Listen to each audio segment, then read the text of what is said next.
It is 12 o'clock on Saturday, the 25th of October. Over the next 2 hours, we're going to make British political history.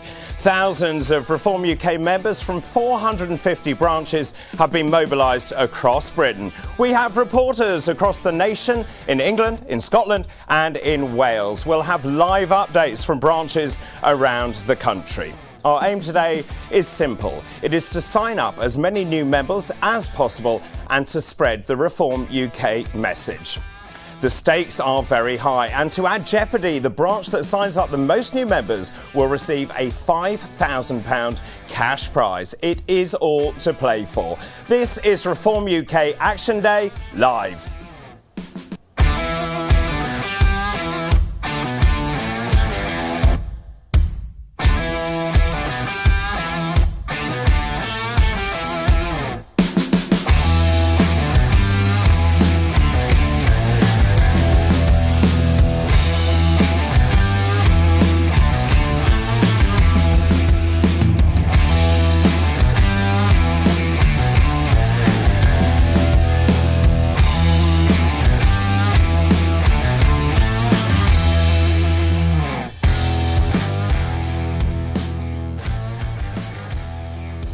Well, a very good afternoon to you all. We're live from Reform HQ here in the heart of London. Now, behind me is the Palace of Westminster, just over there. It is home to the House of Commons, and that holds 650 members of Parliament. Now, the latest MRP polling, that's a really big poll, shows us at an astonishing 36%. Now, what does that mean? Well, it means that if there was a general election tomorrow, we would go from having 5 members of Parliament to, wait for this, an astounding 445 members of Parliament. We would become the party of government with a whopping majority of 258, and Nigel Farage would be prepared into number 10 Downing Street as Prime Minister of this great country. Now, Labour would be decimated to just 73 seats, and the Tories would scrape in just 7 members of Parliament. In fact, they could all fit in a minibus. There is no doubt the momentum is with Reform UK, but as the Caerphilly by-election showed us, we must keep up the pressure and we have to fight for every last vote. Now, today is a truly momentous day because we're about to do something that no other political party in Britain or indeed in Europe has ever done before. Today, we're about to show Britain's fastest growing political force in action. Now, just think about this. Only a year ago, we had a little over 90,000 paid-up members. Now, if you fast forward to today, that number has skyrocketed to just over 262,000 members, and it is still climbing. We've added over 12,000 members since our party conference. That was just a few weeks ago, and that is nothing short of extraordinary. We have already overtaken the Conservatives' membership, and we are now rapidly approaching Labour's 309,000 members. Every single one of you watching at home has helped to make this happen, and thank you very much indeed for all your efforts. But today we're about to ramp up that membership across the nation. From Cornwall to the Highlands, our 450 branches have taken to the streets to spread our message with the singular aim of signing up as many new members as we possibly can. Well, let's have a look at where they are, shall we? So across the United Kingdom, we've got branches going up. As you can see from the map behind me, this is showing in real time where those branches are. You can see the blue circles there which actually dictate there on the south coast, Christchurch. We saw the New Forest there. Let's have a look up here. We've got Bicester there, which was just showcased. Coventry Northwest, Coventry East. You can see actually the preponderance of all of these stores all across the United Kingdom. In fact, huge swathes of them there in Sunderland, also in Gateshead, Sunderland South, the city of Durham as well. Huge amounts of effort has gone into preparing all of those stalls. Now, the gazebos are well and truly up. The banners are flying. The wind is also blowing. 2.2 million leaflets have been printed and they're being handed out by our incredible Reform volunteers. 2.2 million. And I think it's fair to say our Reform army has been well and truly mobilised.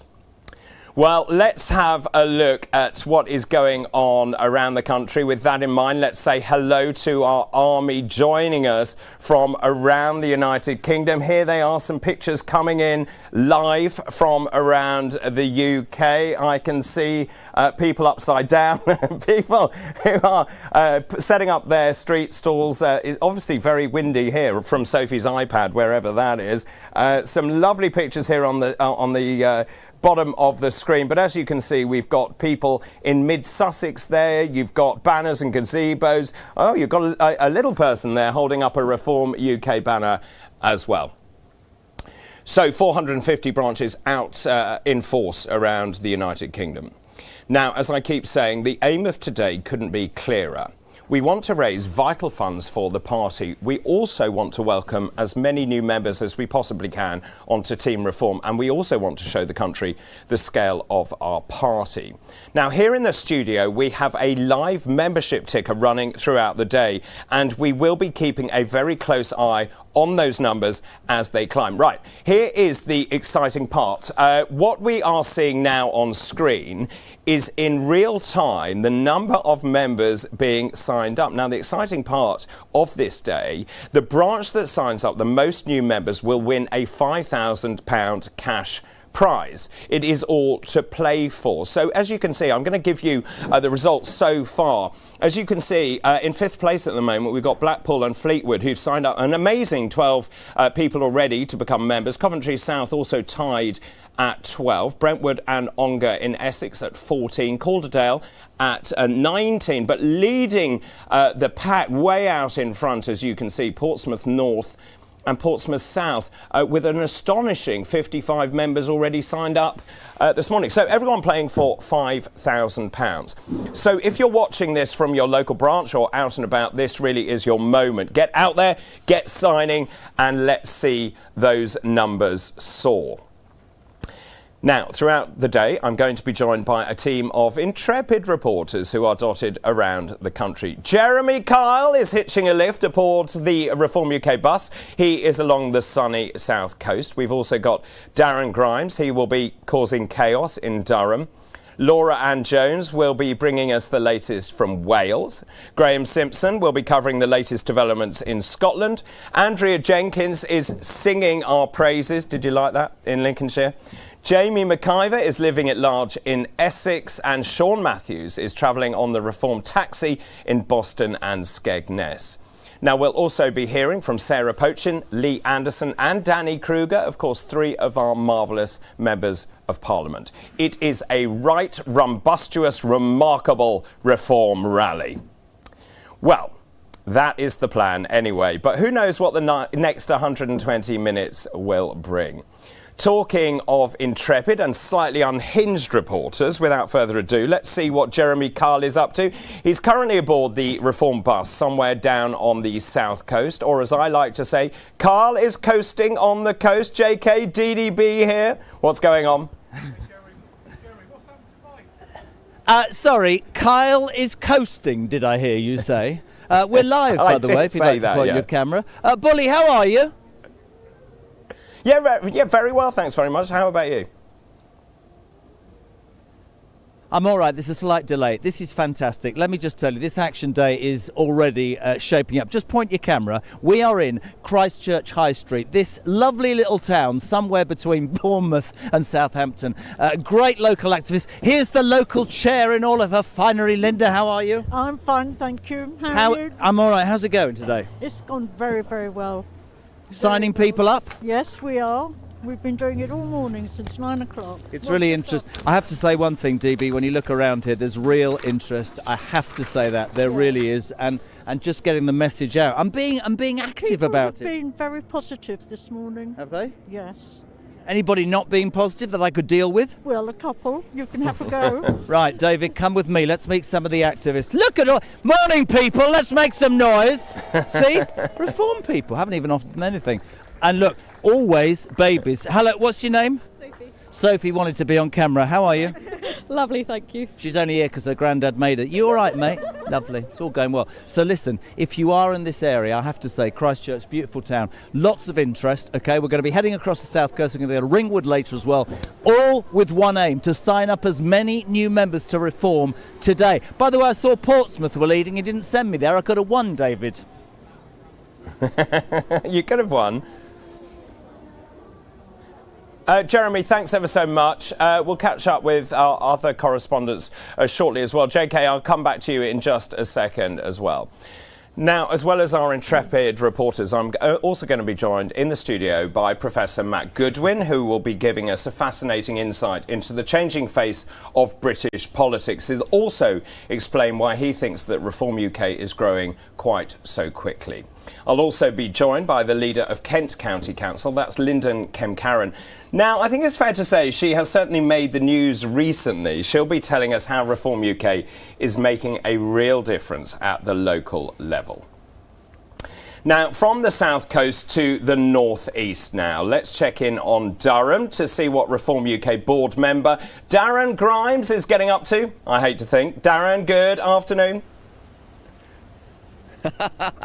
Good afternoon, David, and welcome to the Davy Lamp in Keller, County Durham, where the very first Reform pub has been founded here in the county. Now, you might be thinking, come on, Grimesy, you're just using this as an excuse for a little pint. Well, I'm not just doing that, I promise you. I'll show you inside, where people are being encouraged to also get involved in politics as well as a pint. Now, the landlady, Julie, I'm hoping she's not going to...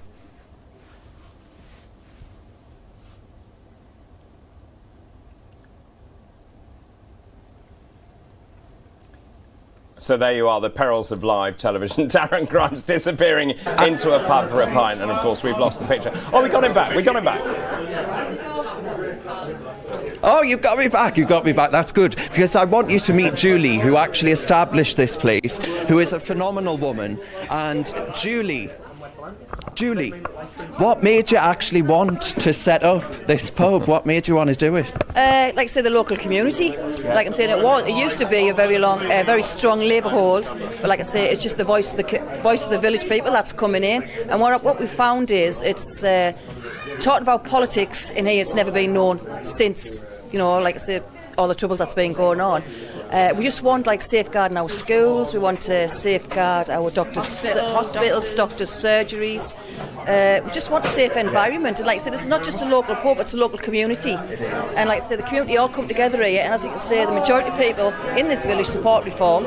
And look, coming here, they can have an open discussion, free speech, and they just want to voice their concerns. Exactly. Julie, I think you're doing a marvellous job. Thank you so much for doing it. But you can see behind me there the Let's Make Britain Great. Actually, there are loads, David, of sign-up forms in here as well, where you can scan the QR code and join the party. And that's what we want people to do today, to get involved and help in this project of ours to actually save Britain. It's not just about County Durham, as special as that is. We need everyone out there to get involved, because that's the way we turn things around. Fantastic stuff, Darren. Thank you ever so much. Really good to see you there in County Durham. Already a very busy pub indeed. I'm very jealous. Now, before we get stuck in and see what everyone else is getting up to across the country, let's have a look back at this year's party conference. That, of course, was last month, where Reform UK wowed the audience, and we certainly stunned the press. We are all ships rising on a turquoise tide, headed towards winning the next general election.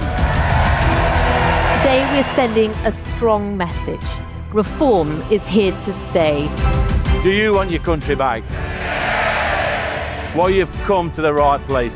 We will show our young people what made Britain great. From being dismissed as outsiders, we have now led in 100 national opinion polls in a row. It's time for us to write the next chapter in our great country's story. It is time for reform. Folks, it's happening. The next step is going to be even bigger. This government is deep in crisis. They are not fit to govern.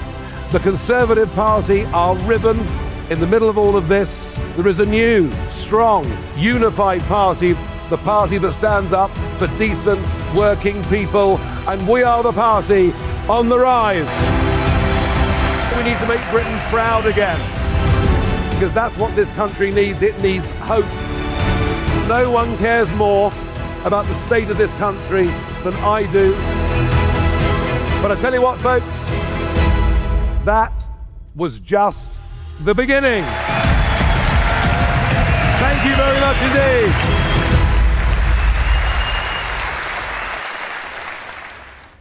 And that was just the beginning. It really was such an incredible conference. It really was. And when you juxtapose that between the other parties, I think we blew them out of the water.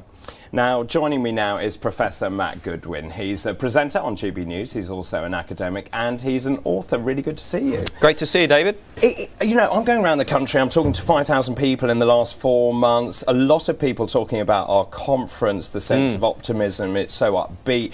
It really is very different to the other conferences. Absolutely. It's really difficult to kind of put your finger on what is going on, but there is a real sense of optimism. Absolutely, and I think people can sense that change is coming, and I think those are the three words certainly that I pick up out there in the country. Everybody is very concerned about the state of Britain. You look at the polling.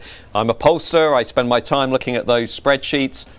It's about immigration, it's about broken borders, it's about the cost of living crisis, it's about the dire state of our National Health Service. And I think when people look at Labour and the Conservatives, they just see two political parties that are basically indistinguishable on those issues, that have presided over all of these problems that we now see around us. So what we can see, David, and I think this is really significant, we can see it, for example, in the local elections, we can see it in the by-elections, that old political system that governed this country for 100 years, it's collapsing around us, and Reform obviously are one of the new beneficiaries of that. I mean, it is extraordinary. If I look back, say, 2 weeks ago, we were polling at 33%. The MRP that came out shows us at 36%. Absolutely. It shows no sign of abating. Yeah. And we saw that in Caerphilly. What was also interesting to me, just before that election day, there was a poll out, the MRP poll showed us at 42%. We also saw Plaid at 38%. That changed the way I think that people voted. There was a lot of tactical voting. But just remember too, 36% of the national vote in these MRPs for a political party that didn't exist a few years ago. This is, I've said this before around the country, this is the most significant political insurgency since the rise of the Labour Party in the early 20th century. And in some ways, David, it's more significant because remember, the Labour Party had the trade unions. The Labour Party had the giving of the vote to the working class. Reform has come despite not having all of that. Reform is actually cutting through in a much more powerful way. And it is extraordinary, isn't it, how the other parties just don't know what to do with us. So if you saw David Cameron, of course, he talked about us in very unflattering terms. The more they throw stuff at us, and I'm going to talk about this later, Keir Starmer also very rude about the rise of Reform UK. The more they throw stuff at us, the better we do.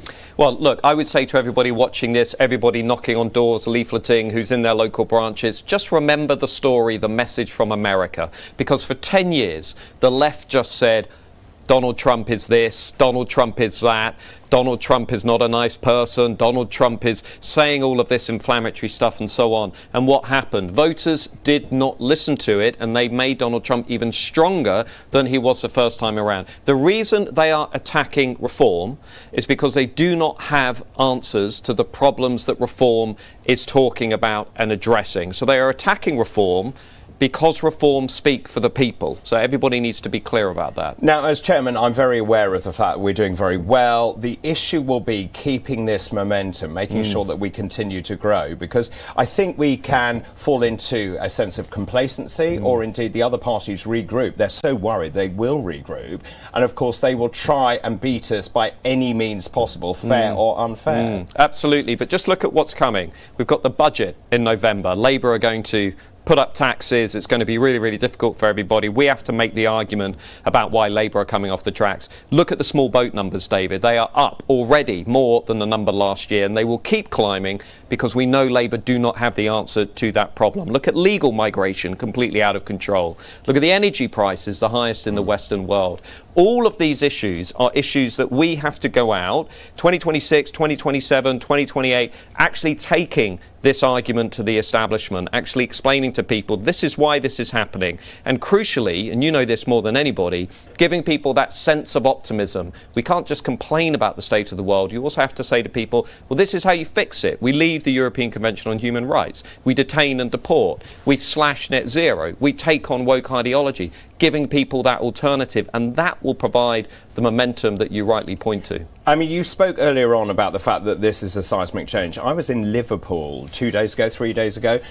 Liverpool, obviously tribally, traditionally very Labour, polling at 84% in favour of Labour. That has collapsed. It's more than halved, actually. Yeah. Since Keir Starmer took over, 20% drop in the polls. We saw in County Durham there with Darren. The fact is you've got a tribally and traditionally Labour area now having a Reform pub. Well, and also Wales. It is now Plaid versus Reform. That is the story in Wales as we go into crucial elections in 2026. The massive story for me this week, actually, which many of the journalists missed, was Reform going from basically nowhere, increasing the vote share by 36 points. That's historic. That's completely astonishing. It's absolutely remarkable. And that's the point. On television, I was doing all those interviews. They said, well, you failed, you didn't win. But that's not the point, is it? We went from 1.7% up to 36%. So imagine what's going to happen across Wales next year. Imagine what's going to happen across those local elections. Imagine what's going to happen in Scotland. Imagine what will happen, David, at the first parliamentary by-election in, let's say, Labour's Red Wall or the east coast of England. They can see what's coming. The people who are watching this know what's coming because they've been knocking on doors, they've been pushing leaflets through people's letterboxes, and the establishment do not have the answers. They certainly don't. Matt, really good to see you. Good Thank to see you you. ever so much for coming in. Now, as I was saying, we have teams out across the country from Cardiff to Cambridge, from Birmingham to Boston. And talking of the latter, let's get an update from Nathan Bryant. Hello, good afternoon, Nathan. Yes, good morning, David. I am here in Richard Tice's constituency of Boston and Skegness. It is National Campaign Day. We are here at Stickney-Car Butte. It is cold, it is blustery, but we have got Councillor Maria Hume, our chair, Natalie Batley, and some other supporters and members with us today. I'll be over in Skegness with Councillor Sean Matthews, leader of Lincolnshire County Council, later on today. So keep watching, and we'll be back with you very soon. Well, it looks absolutely freezing. Thanks ever so much for that report. We'll come back to you a little later on. Right, let's move over now to East Wiltshire. I believe one of our wonderful MPs is ready to talk to us. Danny Kruger, good afternoon. Hello. Hi, David. How are you doing? Yeah, very well, thanks very much. How about you? Yeah, we're very good. We're in slightly chilly Tidworth here in East Wiltshire, which is the heart of army country, so military town, a lot of soldiers and ex-soldiers around here. I'm here with two of our Wiltshire councillors. Here's Keith Allen, who represents this ward, and Ed Rimmer, who's Salisbury, and we've got some activists as well with us. Here's Alex and Deb, and these guys have been getting going, meeting people passing by, spreading the word for reform, and we were in Salisbury earlier, Ed and I, and very good response in both places. People want to hear from us.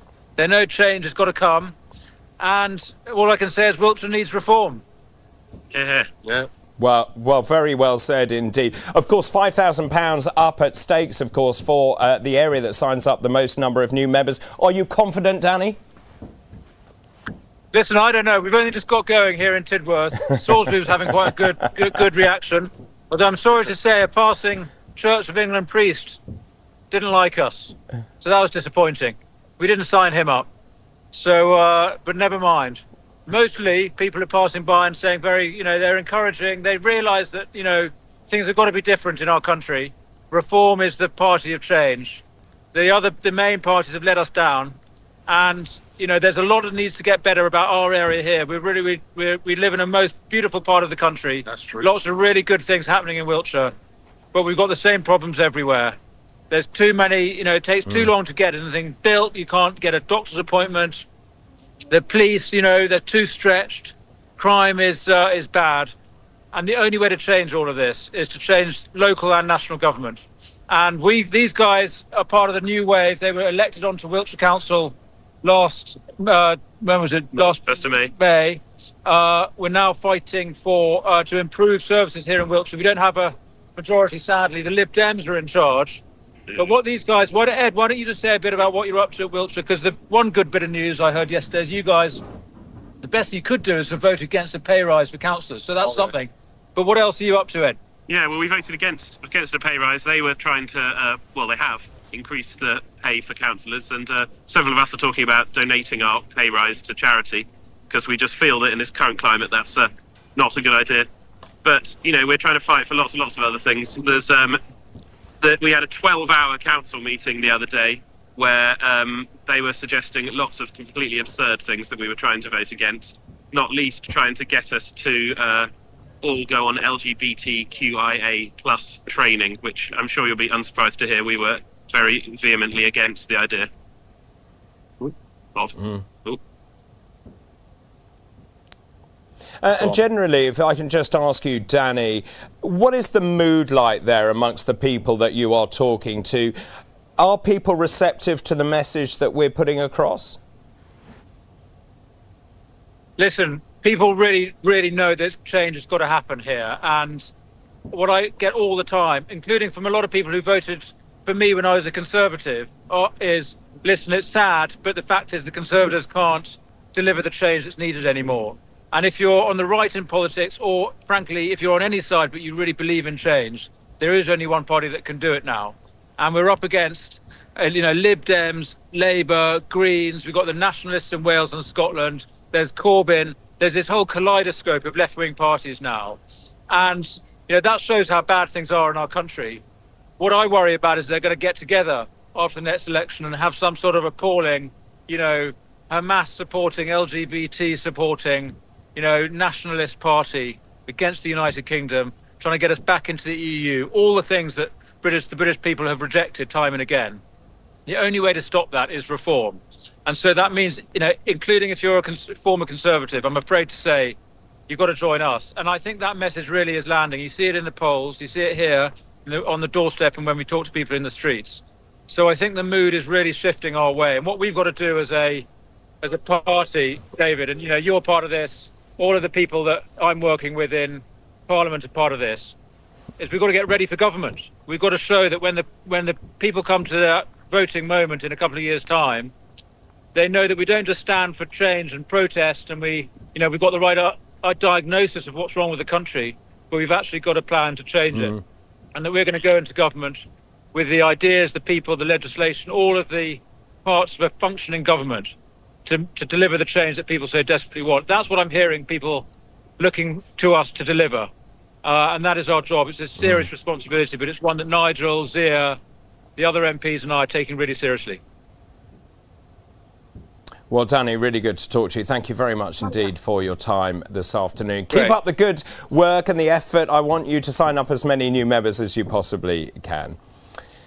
Now, this party grew out of the Brexit Party in 2020. In fact, I think I'm right in saying it started in my own kitchen in sunny Suffolk with Richard Tice. That's when Richard asked me to be deputy leader. Now, over the last 4 years, the party has steadily grown. We were polling at just 3%. We then went up to 4, 5, up to 12% last summer. And then everything changed when this man returned to the stage. Let's remind ourselves of that night back in July of 2024.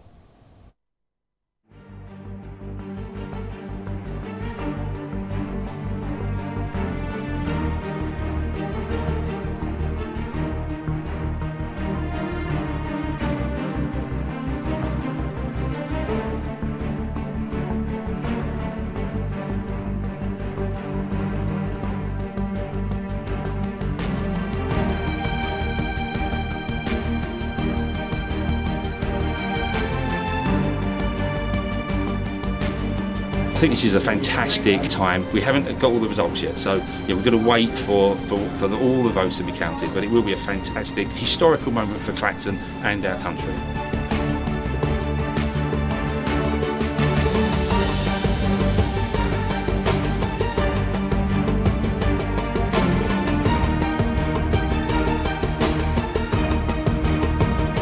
Farage Nigel Paul, Reform UK, 21,000. This Labour government will be in trouble very, very quickly. We will now be targeting Labour votes. We're coming for Labour, be in no doubt about that. I want to thank the team that have helped me do this over the last few weeks, my fellow candidates for behaving as impeccably as they have. Believe me, folks, this is just the first step of something that is going to stun all of you. Thank you very much.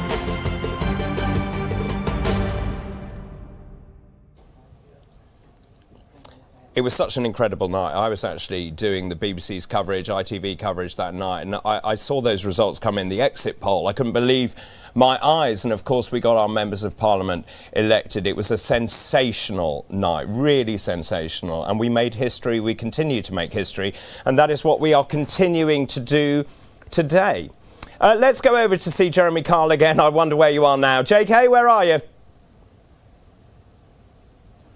See, I took your advice, DB. Freezing cold, blowing a gale on the south coast. So we've come into the very nice Cafe Nero. All other coffee shops are brilliant. And this is very interesting for me because a lot of people will say, what sort of people sign up for reform? Are these disaffected Tories? Afternoon Joe, tell them your story because this was a Labour voter. Yeah, historically, coming from Liverpool in the northwest, my family always voted Labour, and I switched to Conservative Party when I fell out of favour with what Labour were saying they were going to do policy-wise and everything else, and a few issues around, operational stuff with the military and everything else. I thought, you know what, I'll move to the Conservatives, which I did, and now the next voting opportunity, I'll certainly be moving across to Reform. You're here today and you're going to sign up, which is big news, and I think it's a really important story. An ex-Labour voter, the party of the working man and woman. People are saying now that Reform is the party of the working man and woman. What is it about Nigel and the gang that has sort of garnered your interest? I just think the statements in terms of the policies, and all politicians make policy statements, and they've all broken them. So it's got to a point now where I like the strength of what he's saying. I like the fact that what he's targeting now actually needs to be considered, because we've lost control of many, many things. And I think at some point you have to invest in people who you believe will sort the mess out. And I firmly believe that's going to happen under this party. Fantastic. Well, listen, we're going to get you signed up. I'm going to do my challenge Annick a bit. But listen, somebody grab a pen and paper because this man is the reason that this country is going to change. And Frankie the dog. Yes, now come with me. Come with me, come with me, come with me. Quick. Are you following me? Come on. Here's our Trace. Trace has been sat for hours.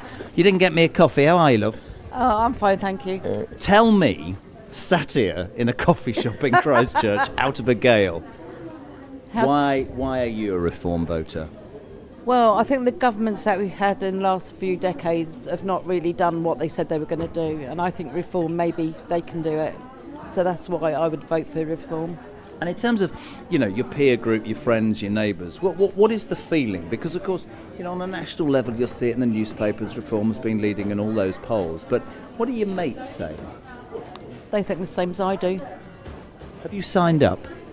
No, I haven't. Well, you need to, because I'm trying to win $5,000 here. There's got to be something for doing this job. Can I take you outside? That didn't sound right. Can I get you signed up if I send somebody? Yes. Are you sure? Right, so that's Bob. Right, listen, so that's Bob from Liverpool, who used to be a Labour voter. Tracy, who's had, how many coffees have you had? Just the one. You going down the pub now? Maybe. Dreadful attitude. We'll get her signed up. Let's go and see the people. Come with me. So, challenge Annika, isn't it? Oh, hello, look at this. It's a long way to Tipperary. Just ruin it. Come with me. Why are you? Look at this. Look. You all right? Won't look. Terrified. Oh, here we go. Right. Listen, you lot. I've been actively. Listen. You're drinking coffee, and I've been in there signing people up. Right. This man here. There's a. Excuse me. Come on out. Go and get some people. What's your name? John. John. Are you? Have we signed you up today? I've already a member. Already a member.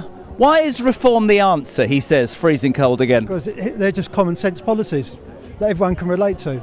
They're not a clown government like we've got at the moment. How old are you? Am I allowed to ask that? I'm retirement age almost. It's amazing. People aren't. I'm 60. You're older than that, right? Yeah. All right, fair enough. Anyway, listen, on a serious note, we've all seen all sorts of governments. The argument, the uniparty, one lot in, one lot out.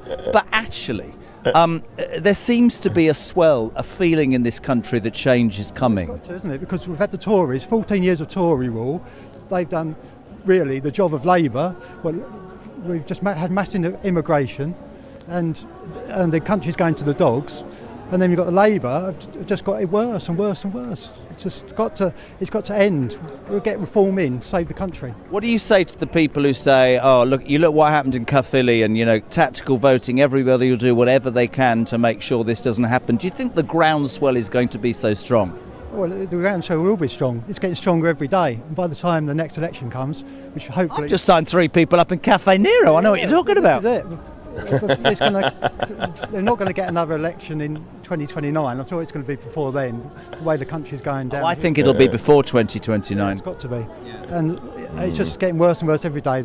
And Your hair's blonder than mine, and you're older than me. It's grey, I think. Right, listen, get active. I've said, look at this lot, right? These are very good, hard-working people, but all they do is have coffee and have a chinwag. Come on, Tracy's signing up. Hello, sir. How are you? Are you signing up? I am, yeah. What's your name?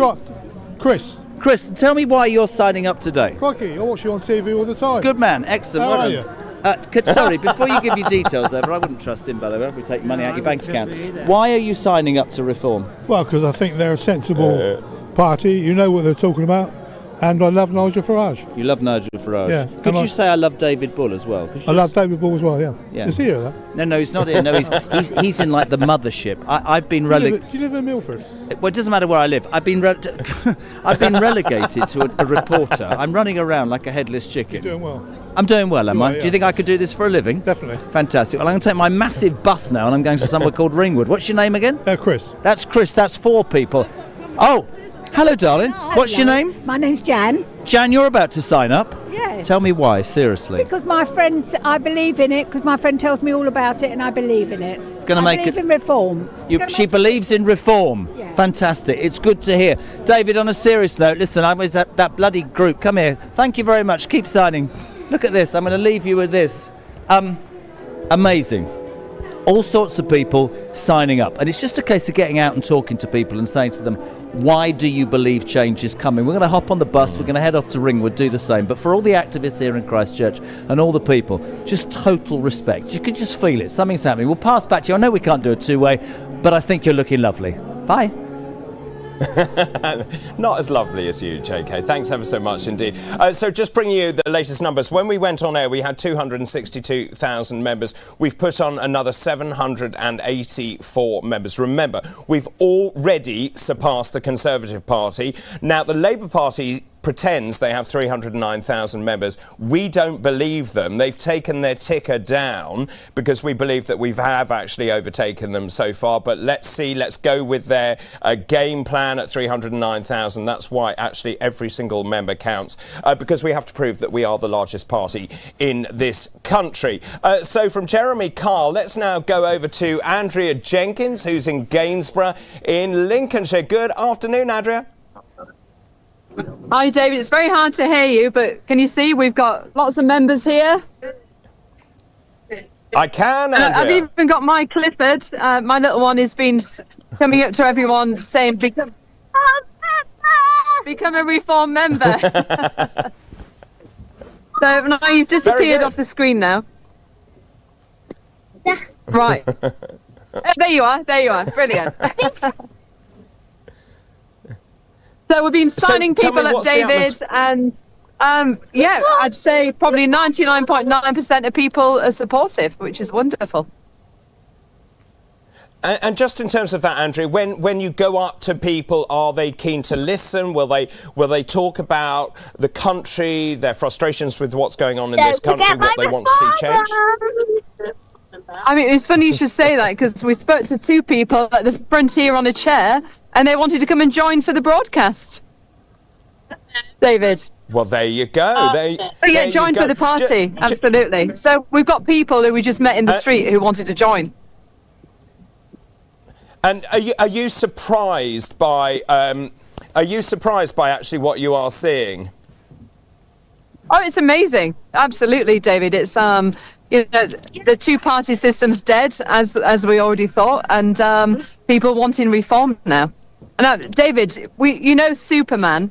We thought Christopher Reeve was dead. Well, we've got our very own Lincolnshire councillor, Christopher Reeve. Where are you, Christopher? Hi, David. We meet again. We do indeed. Really good to see you. Hey, stop it. Yeah. Well, really good to see you, Christopher. Christopher, can I just ask you, just in terms of your feeling on the ground, what are people saying? What's the atmosphere like? Are people receptive to the message? Very much so, yeah. People are fed up of shouting at the TV and screaming at the radio. We're giving people a chance to join the party and take some positive action towards getting the changes that's needed. Get Starmer and the Labour Party out, get those guys in there. They're really taking the opportunity to heart and saying, we've had enough. We're not sitting back no longer. We're not being the silent majority any longer. Got another of our county councillors here, Paul Whimhurst. Afternoon, David. How are we doing? And he campaigned against Scampton being housed for migrants, so is a top chap. Of course, that's RAF Scampton. Well done. Congratulations on that. So, Andrea, there's £5,000 to play for here. So, obviously, the branch that signs up the most number of members will get that £5,000. Are you feeling confident? I mean, it's pretty dead on the high street, but we're trying our best. So, the next stage is going into shops and everything. That'd be our next stage. And I've got a little monkey here who's been holding a sign saying, become a Reform member. So hopefully the children can hopefully encourage people as well. Yeah, but I think the most important message to people who's watching this, look, if you want Reform to form a government, if you want us to win all the council elections next year, come out and join us right across the country. Get delivering leaflets, please, because we need you. We can only do it with them, can't we, David? Yeah, you're absolutely right, Andrea. Thank you ever so much for joining me this afternoon. Keep up the good work there as well. Of course, Andrea makes a really good point there. We have to prove that actually we are strong in local government, because that's what people are going to judge us by in terms of actually then giving us their vote at the general election. So now let's take a look at how reform councils up and down Britain are changing things for the better. And with thanks to Doge seeking out the massive overspends and, of course, making those all-important cost savings, which can then be passed on to hard-working taxpayers up and down the land. One of the things that happened when Reform was elected, everyone said, you've got no experience. These people have brought more than experience. They're not your traditional politicians. So in terms of the previous administration, what I think was the biggest problem with them is that they seem to be passengers in the process. I'm now seeing some of the salaries that we pay to various employees in different council companies, and I'm thinking, how did that happen? We're just about to launch what is probably the biggest efficiency review, and throughout that process we've focused on keeping those frontline services as much as possible. How do we guarantee that we keep residents at the front of everything we do? Well, we ask the question, does this improve residents' lives? And if not, why are we doing it? Since the election, we've been reviewing the spending line by line to root out waste and find efficiencies. We've been developing AI use cases to improve the efficiency of our officers and improve the delivery of frontline services. In the Transport and Highways Department, we've been driving down the cost of home-to-school transport, and we've been doing that by using a new fleet of minibuses and transport grants for parents. This means we're not using taxis. Working with the Doge principles, we can deliver for Lancashire. That's to deliver a balanced budget, to improve SEND, to improve adult social care, to improve the quality of our roads, and all the time do it with professionalism, courtesy, and a relentless focus on the residents of Lancashire. And they are doing such an amazing job in Lancashire. I went up, visited them, they showed me their plans, the cost savings, what they're planning to do, how they're enacting that, and actually that is Reform UK in action, and that is what this is all about. So today, of course, our big action day, signing up as many new members as we possibly can to the party, of course engaging with people on the high street and actually explaining what our policies are and why joining Reform UK is so important if we want to save this once great country. Let's go back to Durham now. Darren Grimes joins us again this afternoon. Where are you now, Darren? I'm in the Davy Lamp in Kellow, David, where actually we've established the very first County Durham Reform pub, and it's a wild success here. Actually, I have taken the liberty to have myself a little pint, when in Rome, do as the Romans do. But we actually are encouraging people to sign up though, David, and one of those priorities of reindustrialising Britain is so incredibly important to people here. We did have a lot of industry in which men were proud to make things with their hands. And net zero has really put a kibosh on that. Now, there are loads of flags in this room around me today, David, and one of the first acts that we did in County Durham was to remove the pride flag from Durham County Council, and for doing that, David, I was told I was homophobic by the Lib Dems, and I'm sure that'll be news to the great and good doctor there back in London. Now, I'm joined right now by Councillor Robert Potts and indeed Christine. And Councillor Potts is a former copper who I think has been somewhat disgraced by a leaflet that the Joyless Allen, she's called Joy Allen, by the way, the Police and Crime Commissioner up in this part of the world, she put out a leaflet promoting immigration. Well, I mean, it's just a distraction technique, Darren, that's all it is. If you're running a police force like County Durham and you've run down the reserves to the point where you're practically bankrupt as a county, then what are you supposed to do if you're the Labour Police and Crime Commissioner? You've got no other choice other than to say, don't look at this over here, look at this over here. When she took over as being Police and Crime Commissioner, she had £36.2 million in reserves in Durham, and we're now down to the bare minimum that we can have. The whole immigration thing in Durham isn't an issue for people of County Durham in general. Yes, I would say that people are concerned that HMOs are getting filled up in the local communities and things, but, people will be concerned on the impact. Forced on us by Labour as well. Forced on us by Labour, and they will be concerned about the impact of those things on schools, on benefits, on our hospitals, all of which are on breaking points. And with regards to safety, people are very, very concerned that if you're sat in a house and somebody in the house attached to yours suddenly turns up with 5 or 6 people, males, normally are fighting age males, and they're looking over your fence or they're moving in next door to you, what the impact is going to be on you and your family. Christine, you're concerned about that issue as well, right? The homes with multiple occupancy is the technical term, and actually they're being forced on us by the Labour Party in Westminster. What have you got to say about that? Indeed, it's so incredibly dangerous for our communities, for the safety of our children and our women. And this we have no say over. This has been imposed upon us, and we have to find a way to oppose all of it. This country of ours has gone downhill so quickly in recent years, and we need to find back to save our communities, save our lifestyle, save our societies.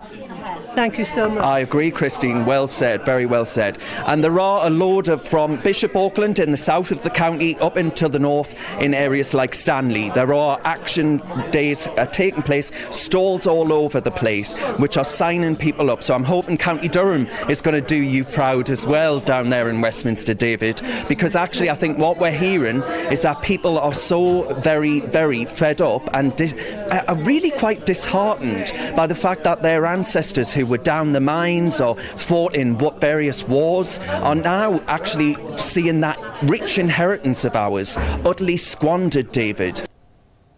And it's heartbreaking to see. That's why I really do encourage so many people to get involved in this movement, even if it does just mean signing up as a member, because it means that more councillors will be elected, because we have more ability and resource to campaign for people to see more Durham County Councils replicated up and down the country, David. So thank you very much to everything that you are doing down there in Westminster.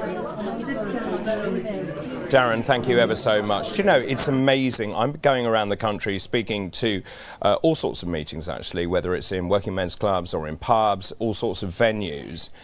And the response is the same wherever I am in the country. People all agree that this is the last chance saloon, that we are the only party that can save this country. And that is pretty ubiquitous. It doesn't matter whether I'm in Wales or in Scotland or in East Anglia, in the Midlands, in Durham. It doesn't matter. The message remains the same.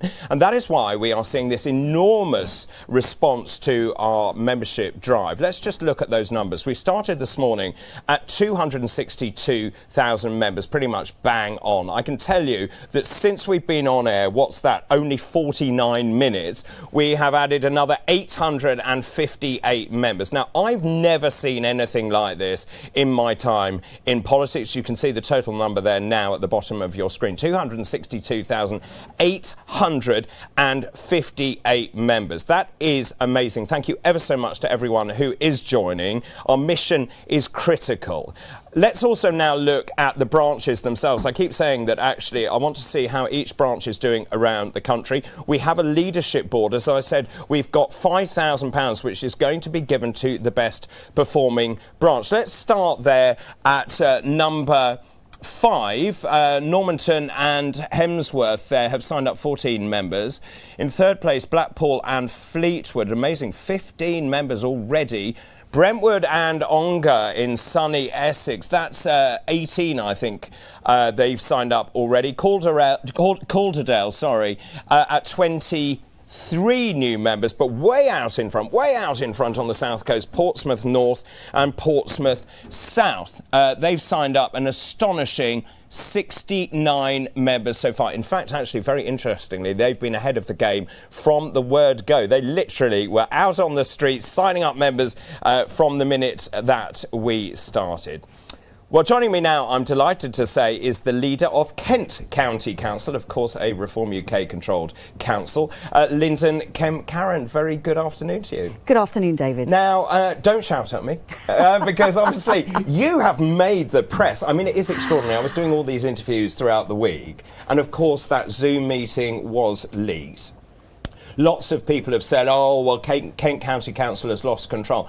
What I saw was strong leadership. Thank you, David. That's what I'm all about. I was elected to be leader, and looking back, I think I even used the F word in my pitch to become leader. So clearly, my members don't mind that in the main. They wanted somebody who was going to be very straight talking, very honest, and very forthright. I don't muck about. If I'm happy, they know it. If I'm not happy, they also know it. That's who I am. That's what they voted for. That's what they've got. Well, I also think, actually, the press don't really understand the pressure that you're under, because you are dealing with such an enormous budget. The stakes are incredibly high. You have to deliver for the constituents. We have said we are going to use Doge. We are going to get these cost savings across the board, that we are actually going to keep the reduction or keep your council tax as low as you possibly can. The problem that you've got, and that councils around the country have got, is there are big variables in that. And I think the elephant in the room is social care, personally. I think that really in many ways needs to come out of the council budget, because obviously we have an increasingly ageing population. It's incredibly difficult to work out how on earth we deal with that increasingly ageing population and how we actually look after older people in society. There's no magic bullet, is there? And I think what we've seen is successive prime ministers promise on their manifestos that they're going to get a grip of adult social care, because everybody knows, as you've just outlined, it's a problem that's only going to get worse and worse. So governments know it, but because there is no easy solution, guess what? They kick the can down the road because they put the onus on the local authorities to fund it, and that's what's happening at the moment. So I was doing Good Morning Britain this week, and the accusation levelled at me, which is in riposte to that meeting that was leaked, was you have failed in Kent. I see it in a very different manner. The news, I think the press in the last few weeks, because we had the leak about a conversation was overheard between two of my cabinet members on a completely unrelated event. They were having a bit of a chat back and forth about council tax and adult social care. That was presented as fact, that Kent County Council is going to put up council tax. What a load of nonsense. I've been a journalist for over 20 years. That should not form the basis of an entire story, but because people leap on any bit of potential bad news around a reform controlled council, it grows legs and off it runs. But it is completely ridiculous. Does that show the level of desperation to pull us down? Yes, it absolutely does. And my members in Kent, we've been feeling it from day one. I warned them the press scrutiny was going to be intense, and it has been from day one, and it is continuing. I would say it's getting even worse, because what we found in recent days, people are putting in FOIs about the most bizarre subjects. They are looking for any chink in our armour, and I'm afraid that leaked video was a gift to our opponents. Somebody leaked it from within my own team. We know who it was. That will all come out next week. But it's it's just ridiculous, because what it does, it hands our opponents the mud they want to sling at us. But do you know what, David? It's not put any of us off. It's made us stronger. Well, I think there's something else really important here, because your team is only as strong as the weakest link in that team. It is a highly pressurised environment. You know, having been to Kent, having been to Lancashire, having been to others, it's so difficult to do. But one of the other things I'm trying to recruit is people to become councillors. What would be your message to people who think, actually, I do want to get involved? Is it rewarding? It is the most rewarding job I have ever done. Yes, the pressure is on. I'm the leader. Obviously, I have more pressure than most. But I think if you talk to any of my members, they would say what an utter privilege it is to get up every day. You go to meetings, you meet residents, you fix their problems, you make life better for the people that you serve. I mean, there is no more rewarding job. No, quite. And just in terms of that, we obviously saw the leaked meeting, you know who it is now. On the whole, though, the camaraderie is there, the teamwork is there? Absolutely, because this was a very, very small number of people who were unfortunately working together for their own ends, because, you know, probably one of them would like to be leader and they're not. But it's unfortunate. What it's done, it's knocked the confidence of my group, but it has made us stronger. I have the absolute undying loyalty of the vast majority of my group, and this week they've gone out of their way to show it to me, and I've had phone calls from all of them asking me if I'm okay, because it has been a very pressurised week. So I've taken my time to reassure them. Absolutely fine, nothing has changed, the show goes on. I mean, it is extraordinary. The more mud they throw at us, the more our membership numbers go up. What does that say? I think it says that people out there know what's going on. They don't trust the mainstream media anymore. They know that if they listen to the BBC or they watch Sky, they're probably not getting the unvarnished truth in the way that maybe we would have done 15, 20 years ago. Something has changed. The narrative of this country has been going in a certain direction, and I think the ordinary person in the street, of which I count myself as one, we can see that things aren't as they are reported. We've had the BBC telling us that men can change into women, for goodness sake. I mean, you know, people know we're being fed a whole load of baloney a lot of the time. And I think underpinning our ethos generally is common sense, and that is what people are saying as they sign up to become members, is we're the only party that actually says it as it is. I get told all the time, and this is true of Nigel as well and the rest of our front bench team, which is actually, we answer the question. Yeah, we do answer the question, and that's why I've got a reputation in Kent and now probably the rest of the world, I don't know. Well, you're very famous. For all the wrong reasons, sadly. For being super direct, because you cannot shy away from confronting the elephants in the room. I do it in the council chamber, I do it in interviews, I do it when I'm talking to residents. They love it. Do you think that's our USP, that actually we tell the truth? Yeah, I think it is, and people really appreciate that, because they've had politicians in front of them for too long who will say what they think will get them elected. We don't do that. We say the uncomfortable things, we address issues, we talk about things that other people might find uncomfortable, and it drives our opponents mad, because for so many years they've been able to shut us down by calling us names. You know, they call us racists, they call us bigots, they call us xenophobes, they call us transphobes. We've had all that slung at us at Kent, but you know what, we know we're none of those things. We're confident in who we are, and we just carry on. Drives them wild. Love that. Lyndon, thank you ever so much for the moment. So from Kent, let's go to the other end of the United Kingdom now. Let's go to Scotland. Graham Simpson joins us this afternoon. Good afternoon, Graham. Hi, how are you? Yeah, very well indeed. What's going on in Scotland? Well, I'm in Hamilton at the moment. It's quite windy, so I'll probably struggle to hear you, but I've got a good band of volunteers just behind me. There they are, hardy bunch. We've had a street stall here. It's been going very well, and we've had people out and about around the doors, delivering leaflets, chat to voters. And of course, you remember there was a by-election here in Hamilton where we did very well. So generally, it's been good. It's been going okay today. We've signed up some members. There's a lot of support here. I mean, we are doing very well in Wales, as we saw. We had the Caerphilly by-election. We're polling across the board at 28% in Wales. In Scotland, the last time I looked, we were polling at 22, 23%. I mean, these are amazing numbers for Scotland. Yeah, the numbers, David, are very encouraging. As you know, I'm the only MSP we've got at the moment. But next year, when we've got elections in Wales and here in Scotland, we're hoping to do extremely well. My ambition, well, it's limitless really, but it would be great if we could come second here in Scotland. That's not impossible. We'll need to just keep going. Sorry, I've got some dogs in the background, but hopefully they've gone. That's live TV for you. But no, I think I'm very encouraged by the picture here. And just very quickly, if I may, what are the biggest issues that you are coming across on the doorstep in Scotland? What are people saying to you?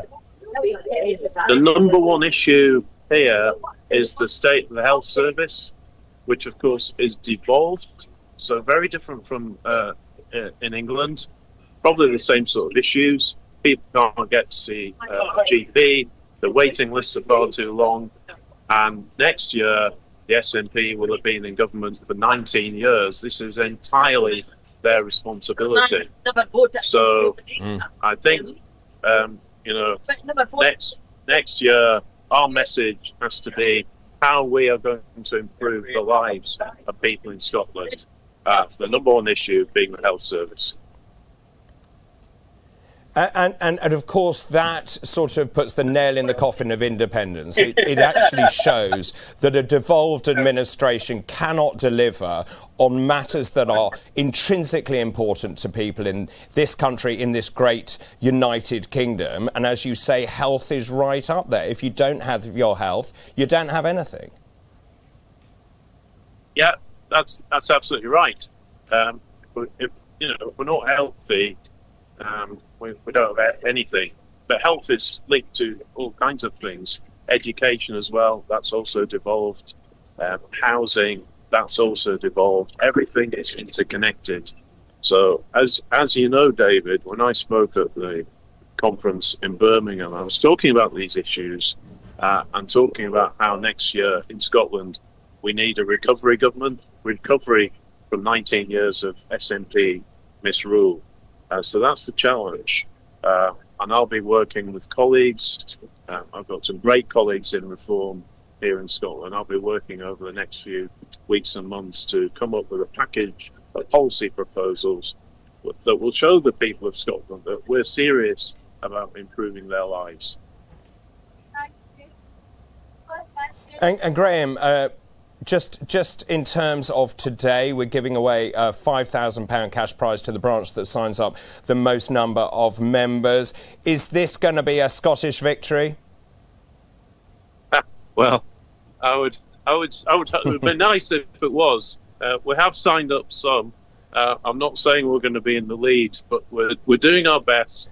And I think we've got a stall out in Glasgow as well. Probably other parts of Scotland. So you never know. Could be a Scottish victory. It could indeed. And I'm being shown this flashing sign on the screen next to me showing £5,000 to the branch that signs up the most number of members. Graham, really good to talk to you. I wish you a great deal of success up there in Scotland. I've been up there. I've been campaigning up there. You're doing an amazing job. So thank you ever so much. Well, I became chairman of the party some 4 months ago, and since then I have been out on the road across the country. As I said earlier, I've spoken in working men's clubs, also in bars and in all manner of venues. In fact, I have seen over 5,000 people in that time. This week alone was Liverpool and then Walsall and back in London. What I can tell you is it's been exhilarating, it's been utterly exhausting, but it has been ultimately rewarding. Let's have a look. I'm Dr. David Bull, I'm chairman of Reform UK. I've had a very different backstory. I'm a medical doctor by training, and I've worked for 30 years in television. I've been involved in politics really for many years, but I became a Brexit Party MEP in 2019. I was then deputy leader of the party, and now I'm really proud to say I'm chairman of the party. And so I suppose my passion for politics has always been about fairness. This is about ensuring that people get access to healthcare, that we keep the NHS free at the point of need, but at the same time actually improve the service so people get really good outcomes. And so they are better than we are currently seeing, where we are falling far behind Europe. So for me, it's all about fairness. It's about putting British people first. It's about reinvigorating this great country and putting great back into Britain. I've been on a very long political journey. In 2019, I became a Brexit Party MEP, and one of the proudest moments of my life is voting for Brexit, carrying the Union flag out of the European Parliament. We got on the Eurostar, we took the Union flag back to where it belonged. It's extraordinary to be part of political history, I've no doubt about that. There's something inside that says this is a semblant moment in British history. This is the moment when politics changed for good. I've never felt anything quite like this. I know we're on a mission, I can feel it, I can sense it whenever I go outside and talk to people. People are desperate for change, they're tired of the two-party system, and they believe that Reform UK can deliver it, and we are going to prove them right. And the next step for us is to show the public that we are ready, we are competent, we are going to form the next party of government, and we are going to smash the political system. Britain needs reform.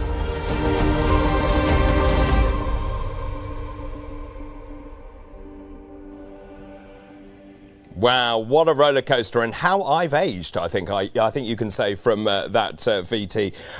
We're doing really well, actually. Thank you ever so much for everyone who is signing up members around the country. Now, also as chairman, as you know, I've given every single branch a chip and pin machine to enable you to sign up members to actually facilitate that transaction. Now, as I said, £5,000 to the branch, that comes first. But I suddenly thought, well, maybe we need to up the stakes even more. So we are going to change the rules slightly. For the branch that comes second, we're now going to give you a £2,500 cash prize. And for the branch that comes third, you will get a £1,000 cash prize as well to your branch. So it is all to play for, so do not give up. Right, on that note, let's pop down to the South Coast now to see how Jeremy is getting on. JK? You know what, mate? There's earning your money and there's earning your money. I feel like a cross between Challenge Annika. Look at this. We've got the Union Jack flags as we head into Ringwood. Am I being pursued by the police? Are they going to arrest me? I've no idea, but I have to tell you something. Incredible response as you drive along in the Reform bus. People honking and hooting. We just stopped and a woman told me, I guess you'll know this by now, the new Deputy Prime Minister, is he? Thank you very much indeed. Lucy Powell has already done a first interview and said, Starmer's not done a great job, he's let Farage at it. That's somebody just told me. Loads of response, freezing, but it doesn't matter because you can just understand. How are you? Very much loving this. Honestly, this is the most exhilarating day I've ever had in my life. Did I sell that to you? We're heading into Ringwood. We're going to... Actually, we could stop. Can you wash our bus? Can we get the bus washed? We'll be back anyway. We'll see you in Ringwood. Bye. Thanks ever so much, JK. You're now going to go and get the bus washed, are you? We're doing really well just in terms of the numbers of members that we are signing up. We started at 262,000 members this morning. So in just over an hour, we have got another 940 members that have joined the party. That is sensational. I don't think any other party in the history of this country has done anything quite like it. Now, if you're just joining us, this is the Reform Party Action Day. So today, we have 450 branches mobilised around the country. The gazebos are up, the banners are flying, and we have printed 2.2 million leaflets. They're being handed out by our incredible Reform volunteers. I think it is fair to say our Reform army has been mobilised. Let's have a look now at the map. Let me just show you where our members are across the nation, and we can do that here. OK, let's have a look here. So in the screen, you can see our branches down here near Bournemouth. That's where Jeremy is. Near Christchurch, we've got New Forest West there. Just scrolling up here, we've got Bicester There, up near here, Coventry, north, south and east. Just look at the preponderance of all of these branches, actually. Enormous amount there in the northeast as well, in Sunderland Central in Washington, Houghton and Sunderland South, the city of Durham. We've got branches there near Bishop Auckland as well. And so it is literally across the United Kingdom. And, of course, London. We'll scroll down to London. Layla Cunningham joins me now. We will scroll down to London if we can. There we are. Look at London, which actually, traditionally, a Labour seat. But look at that. Actually, we are mobilising everyone around the country. And on that note, let's just have a look, if we can, at the screen showing just how many people are out and about this great nation at the same time. Let's say hello to all our amazing members and supporters around the country. Let's see if we can go and actually see that, the big grid, which I'm hoping to bring to you to show you how many people are actually out and about along the country, but not at this precise moment. We're still showing the map there with the number of branches. Whilst they sort out the technical problems, let's move on and talk to Layla Cunningham, who joins me now. Layla, of course, is a councillor in Westminster here in London, and that's why you're so keen to talk about London. Of course, always keen to talk about London. And I've just been visiting a few stalls across London, and I can tell you, David, that the response is phenomenal. Is it? Oh, surprisingly so. So I've visited my ward, obviously, first, which was my the Westminster branch put a stall up in my ward, and one of the volunteers said, you know, I was a bit apprehensive. I didn't know what the reaction would be, but it's been phenomenal. And I think what it shows is people are just tired of being ignored in London. And I was mentioning this earlier, actually, to Lyndon, which is that there is a sense that politicians never answer the question, that everyone promises everything, fails to deliver. And you can see that, particularly with the Labour front bench, when they're put on the spot. I remember Darren Jones in the Treasury just talking absolute nonsense about immigration. Well, I mean, do you remember that interview when he was on with Zia and he said, you know, these are women and girls? Yes, he did. Coming on the boat. That's right. That's the exact programme. When exactly, no, it is men. And I think they've tried to change the narrative. They lie about us all the time. They say we're going to abolish the NHS. Absolutely not. We're going to make the NHS way better and actually serve people and prevent illnesses. They talk about some kind of, you know, Russia thing, when we've been unequivocal. British safety and national security is number one. And Nigel was very clear that if Russian planes invade NATO airspace, they will be shot down. So they've tried to create a narrative that were not for the British people. Yeah, and now, certainly when I've been around the country, it doesn't seem to matter where I go, but immigration, number one issue, both legal and illegal immigration. And I keep saying that in terms of illegal immigration, our policy is underpinned by three words: detain and deport. Nigel was asked the other day, would you put the Navy in the Channel? And he said yes. And do you know what? That is what people want. They want a Prime Minister who is actually bold enough to stand up for the British people to say enough is enough. Funny you say that. One of the men I spoke to who's joined, he said, actually, will you leave the ECHR? And I said yes. And I asked him, is that a problem for you? He said no. And he said, why haven't previous governments done that? And I said, well, no other previous government and no leader has had the guts to prioritise Britain, has had the guts to say no to foreign treaties and say we're going to put Britain at the forefront of our security, no matter what it takes. And you talk about mass migration. I mean, I feel it. We feel it in London. You know, some parts of London are unrecognisable. They are. And of course, I think the other parties are so frightened, and particularly Labour, actually, which relies on a vote that comes from minority communities. I think that's fair to say, actually, propping up Labour, that they don't want to do anything about it. But, you know, I live in the East End, and the real East Enders, the people who've been here for a long time, that enormous sense of community, and actually they're responding by putting up the Union flag on every single lamppost, and the minute that it gets taken down, another one goes up. For me, this is about fairness. They see that this is not fair, that people who are coming here either illegally or indeed, you know, that are settling in this country aren't working. We know that even with those people who come here legally, half of them are not working, will never work under the Boris wave. And people around the country are saying, it's just not fair. It's just not fair because when you have They let in 6.5 million people. 1 out of 9 people of those are on universal credit. We're paying for people who come here who do not contribute, who actually take out of the country. And that's economic suicide. All we hear about are taxes going up, and people have had enough. We want a government that prioritises British people and recognises that we're a small island and we're full. Public services are not performing as they should because they don't have the capacity to. And also we don't have the revenue, as you say. If you have people who are taking out from the system but not contributing to the system, then obviously the system cannot cope. Just going back to Westminster, are you unusual though? Because Westminster has a skewed demographic, I think, when you compare it to, say, Tower Hamlets, which is the other side of London. Yeah, I mean, I think it's one of the most polarised constituencies in London, if not the country. You have very rich, and you have very deprived communities. And that's the bit people don't understand, do they? Because they think Westminster is very rich. Yes. Well, I mean, it goes from Westminster all the way down to kind of Harrow Road and beyond. There are very large council estates, and like you say, a lot of people in those council estates who built this city, whose ancestors have built this city, who feel that they're not prioritised. You know, their child is number 400 on the waiting list for social housing, while someone who's just been here 5 minutes, doesn't speak English, gets to the top of the list. I had a resident who's a bus driver, and she cried to me and she said, listen, I worked so hard. She was a bus driver for 20 years, and she said, I can't afford a holiday. And because she's above that threshold where she gets any kind of council help, she says, I have to pay all my bills. But there's a family next door who's just come in, they don't speak English. They've got a 3-bedroom, fully paid flat and fully paid everything. She looks at me, she goes, how is that fair? And it's not. Of course it's not. And so I want a London that prioritises Londoners and the people that built this city.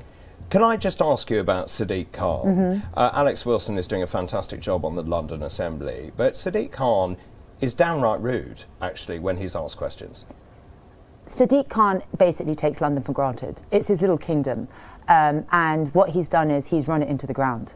You've seen, you live in London, you've seen, I don't see any police on the streets. Crime is rampant. Everyone I spoke to today has either been mugged or knows someone that's been mugged. And I grew up in London, that was never the case. He's denying that there's any kind of grooming gangs. I have seen evidence that there is, but he's changed the terminology, so it's not called grooming gangs anymore. Him and the Met call it multi-offender child sexual exploitation.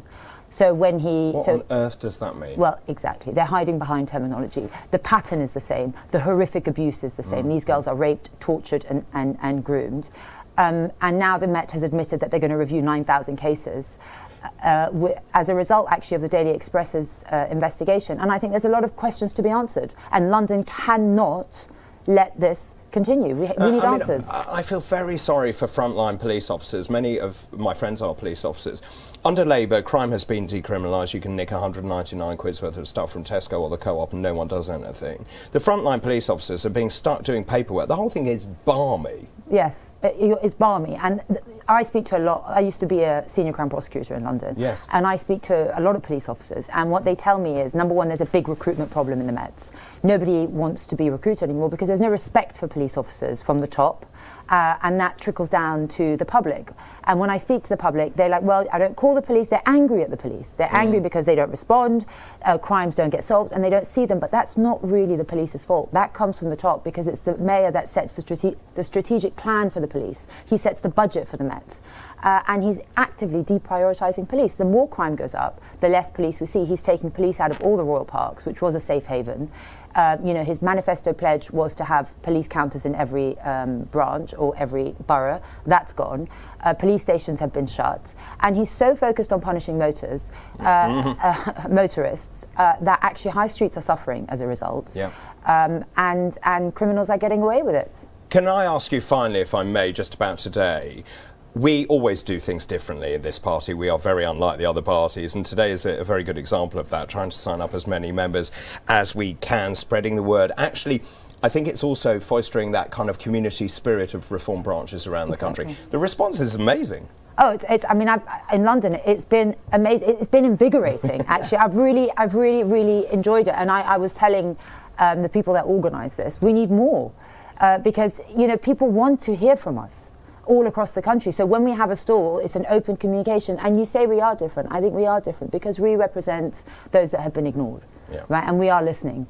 And Nigel is the only leader that actually understands what people want. And he will do what people want. as opposed to other governments who just do the total opposite of what they voted in for. Yeah, Layla, really good to talk to you. Thank Thank you you very much indeed for the moment. That's Layla Cunningham there. Let's head over to sunny Essex now. Jamie McIver joins us there. Good afternoon, Jamie.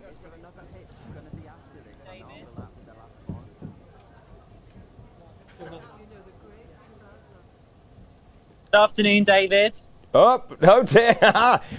Oh, there you are, Jamie. Good afternoon, Mr. Chairman. Good afternoon. Dave, it's been a fantastic day here in Epping. Don't forget, this is a community that's really, really felt the impact of illegal migration, and this is a community that needs reform more than ever.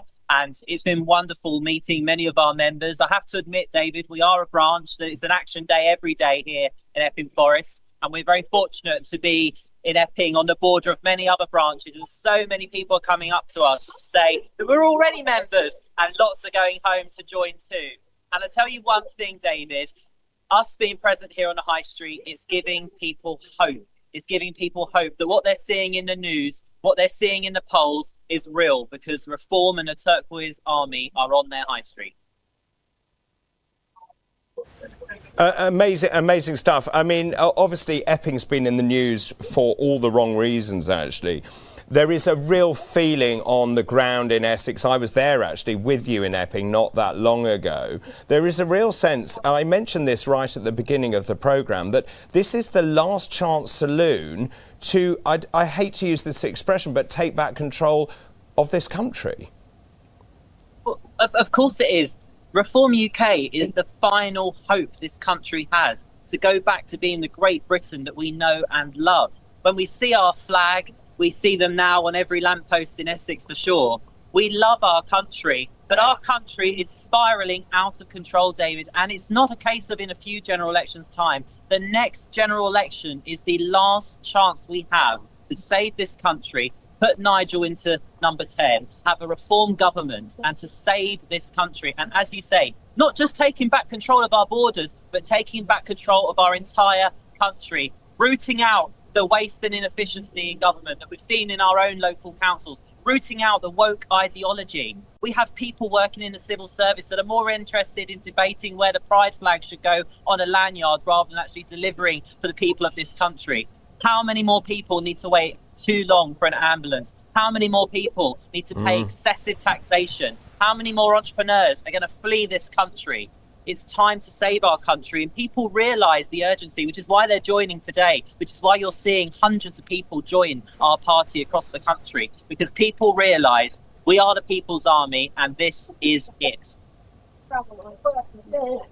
Very well said, Jamie. And on that note, I can tell you over 1,000 new members have joined today already. We started the day at 262,000 members. We're now at 263,018. So 1,018, Jamie. Your response to that?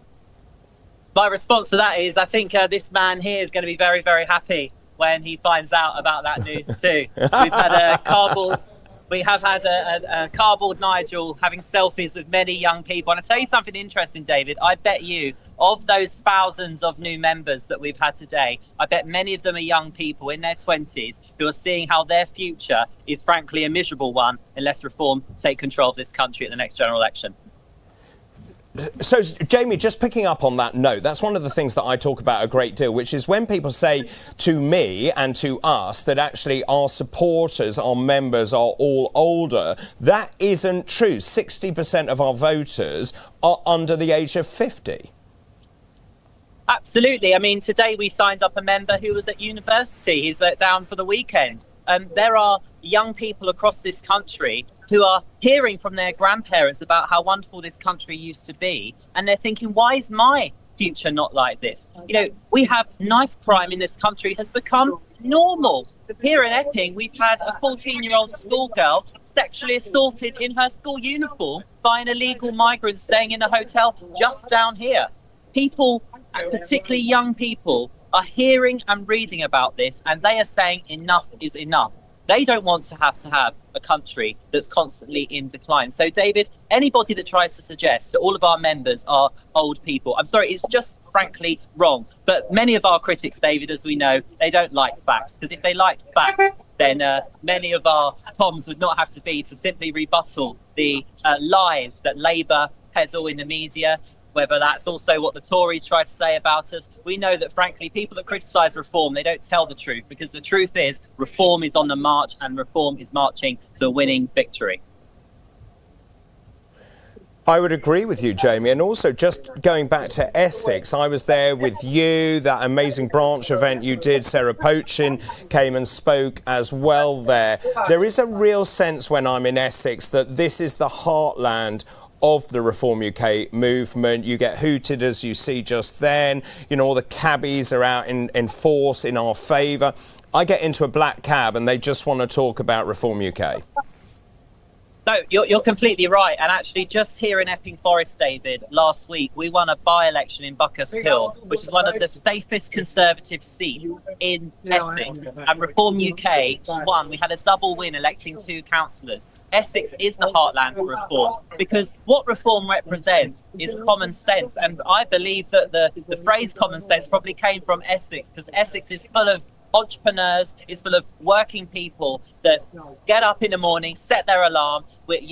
We've got something in us here in Essex where we really are both a combination of patriotic, hardworking, but above all, we all believe in common sense here in Essex, and we want a common sense government. There is nothing common sense about what is happening in our country right now, whether that's the stagnant growth that we've got, whether that's the fact that young people don't feel safe to walk the streets, pensioners having the winter fuel payment snatched from them, our British overseas territory being given away, in fact paying for that privilege too. Wherever you look, in government, locally, nationally, there is no common sense. And you're right, Essex has our leader, Nigel Farage, is an Essex Member of Parliament. I don't think that's by surprise, because the people of Essex are right behind reform. And if they try to cancel our elections for a second year in a row, I tell you something, David, you're going to be hearing from the people of Essex, because one thing we've all got, and you don't need to watch The Only Way is Essex for this, one thing we've all got is a mouth and a pair of lungs and the ability to shout and have a voice. Essex people will not take having their election cancelled for a second year in a row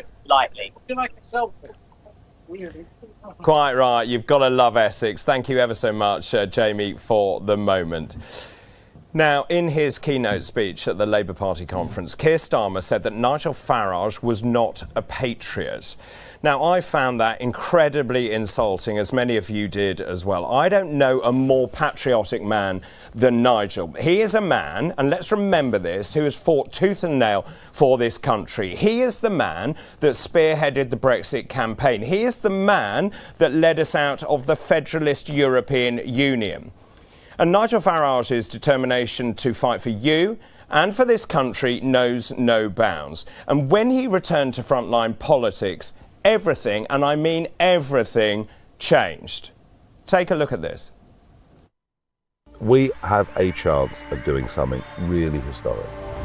I came back into politics on the 3rd of June last year because I believe that our country has to be turned around. Because I said that we would get millions of votes. Reform is now in government. And the big shout-out message, and it's very, very clear, is if you vote reform, you get reform. We have the conviction, the love of country, the courage to stand up and say, we are proud of our country. We are proud of its history. We will stand up and defend that to anybody. Reform is now topping a national poll. I've had some great successes in life. I've had plenty of failures. But what I bring to this now is experience. What I bring to this now is passion. I'm not afraid of anything. I believe that reform represents a silent majority in Britain. And when it comes to country, of what a nation is, this is where I do personally want to confront the Prime Minister head on. There's nobody on these issues of sovereignty, on these issues of national self-interest. There is nobody more determined than me. Can we make history? Are you going to be part of it? Thank you very, very much indeed. Wow, look at the energy, the enthusiasm. That's what we do. Reform UK does things properly and with style. Let's go back to County Durham now. Darren Grimes, are you still in the pub on your second pint, are you? I am. David, I'm on my second pint. I tell you, I'll be a new man after this hit, I tell you that. Now, I'm joined by two of our wonderful County Durham councillors and Clive, who I'll introduce in a moment. But Andrew Harrison and Kyle Genner are with me right now. I want to ask the two of you, as veterans to our great nation, do you think actually you feel proud to have served for this country, given the total mess it finds itself in? Absolutely, and before I answer your question, I'd just like to say, as a former member and senior NCO in the Parachute Regiment, how thrilled we are this week that Soldier F has been acquitted in Belfast of all the charges that were put against him by people that just wanted to scapegoat soldiers. So first of all, I'd like to just say how thrilled we are. And secondly, we're very thrilled to be supporting and representing Reform as veterans. I'm the Armed Forces Veterans Champion in Durham. We're doing a lot of exciting and unique things in Durham, and we believe we're going to make a difference to the 23,500 veterans that are residents in our county. Kyle, do you feel the same way? Do you think actually Reform has the best offer for veterans? I mean, that question of feeling pride, I think actually that people like your grandfather, not too dissimilar from the images that are behind you here of an industrial heartland in County Durham, he wouldn't recognise the country today. I agree, Darren, and I actually think you touched on a salient point there. The two sides of the same coin. Veterans, working class communities, they're synonymous with each other. Veterans usually come from working class communities. So I'm proud to be a veteran, and I'm proud of what Reform can do for veterans, but I'm more proud of what we're doing now in places like this, giving people who haven't had a voice for a long time the voice that they should have had and the voice that they can have going forward. So I think two sides of the same coin. I'm proud of both. I think we're doing wonderful work, and I'm excited that we can continue to do it. You were part of actually establishing this establishment as a Reform pub, County Durham's first. What is it that actually made you want to create a community hub in which people could talk about politics? Because they say you should leave politics outside of the pub, don't they? Well, if you come to a place like this, you realise very quickly that politics is not left at the door. It's not. It's all we talk about in here. But why this pub and why this village? This village is called Keller. Just literally 200 metres down the road here is the old pit that was sunk back in the early 1800s. This is one of those places that has been left behind. People in this pub, people in this village, they felt for a long time like they haven't had political representation. And when you speak to the landlady and you speak to the people in this pub, they're so grateful that people like me are now engaging with them and giving them an opportunity to have their voices heard. And that's what it was about for me, allowing places like this to be heard and have the voices projected out into the world. I couldn't agree more with you. And you know, the first time I ever came here, I was crossing this road and a bus driver stopped his bus, and I thought, oh bloody hell, what am I going to get here? And he says, go on Grimesy, keep on going. And I thought, oh well, there we are. We're in the heartlands of the Reform Party right here, right now. Andrew, I have to ask you, you were told that actually you had a contract with the BBC, and you were told after becoming a Reform councillor to sling your hook.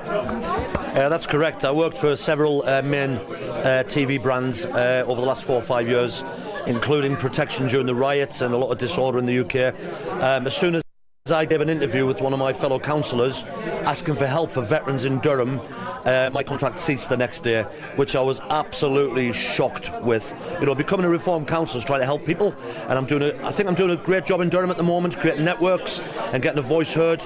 We will not be suppressed, and my aim and my vocation at the minute is making sure veterans can be heard. Well said. You know what? I think actually what this stream shows, and the number of people tuning in to support Reform on this Action Day, shows that actually we don't need the BBC. We don't need the lectures that we are forced to pay for through their coercive licence tax. So well said, Andrew. You don't bloody well need them, I'll tell you that. Clive, I've got to bring you in now. I'm putting you on the spot. You are the chair of this branch, a beautiful branch representing many patriotic parts of this county. Now, I've got to ask you, how many people have you signed up today? I'm putting you on the spot, I'm afraid. To my last knowledge, it was about 248. We're doing very, very well. We are so pleased with the way that we're going. We're producing common sense, we're showing integrity, we're showing honesty, and we're showing the truth. And this is what I feel this country now needs, instead of what Starmer has produced in the last week. I mean, I can't understand how we could even steal the leader after the China thing, the children being abused, and it's just absolutely not amazing. I just can't believe it. It is. Thank you so much for what you're doing, because actually I think what we're showing here in County Durham is that actually you can bring about change through politics. I think many people, David, have felt thoroughly disaffected and wanted to go into apathy actually over delivery, of actually trying to make change. Reform has given people a view and a voice for the first time in my lifetime. You know, I was put on this planet in 1993. What we've seen by then is nothing other than political treachery by the elites, and I think we are the first break in that link, and we're able to actually bring about change. So we need you to join Reform, David, and again, thank you so much to all the activists out there, not just in County Durham, but up and down this great country of ours. Very well said, Darren. Very salient and very sage indeed. Darren Grimes there up in County Durham. Well, our Deputy Leader, Richard Tice MP, has been hard at work in his constituency of Boston and Skegness. He's just sent us this report. Let's have a look. We're here in Chapel with Paul Sutton, our great candidate for the by-election imminently. Great start, Paul. Yes. Good reception. People are with us. Yeah. Yeah.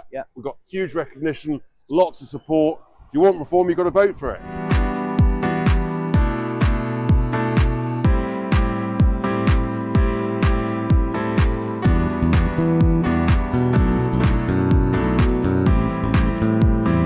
We're out and about. It's a beautiful day campaigning for Paul Sutton in the by-election.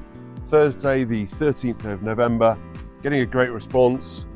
People want change, and they want to know, Paul, that you're going to act really sensibly, work hard, and it's all happening, isn't it? Yes, we're here in Chapel today. Hopefully, we're going to meet some residents and push reform forward. We're absolutely right, and we understand local issues that are of real concern to people. People are furious about the waste of money on daft schemes, irrelevant virtue signalling schemes. We'll focus on what actually really matters.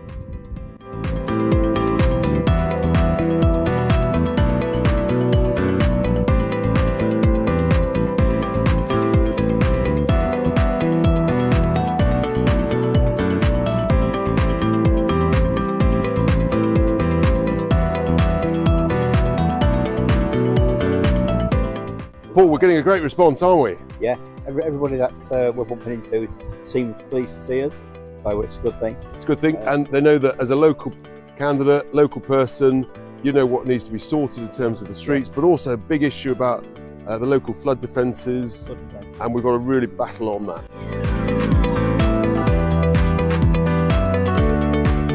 Incredible response we're getting here, Paul, and what a great spot. Sun's out, people are concerned about the flood defences, they're concerned about the streets, antisocial behaviour. The Environment Agency are classing this area as a floodplain, and problem is...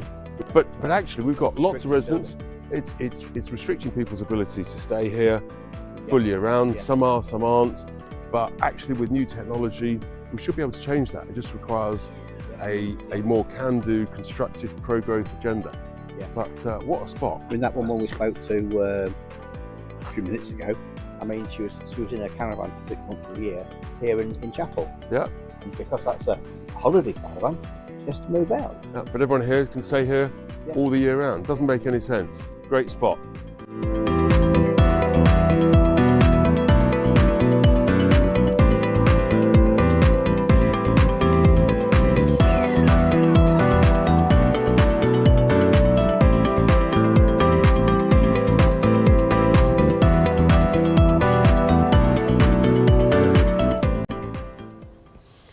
Richard Tice, a very hard-working man there. He borrowed my tie, by the way.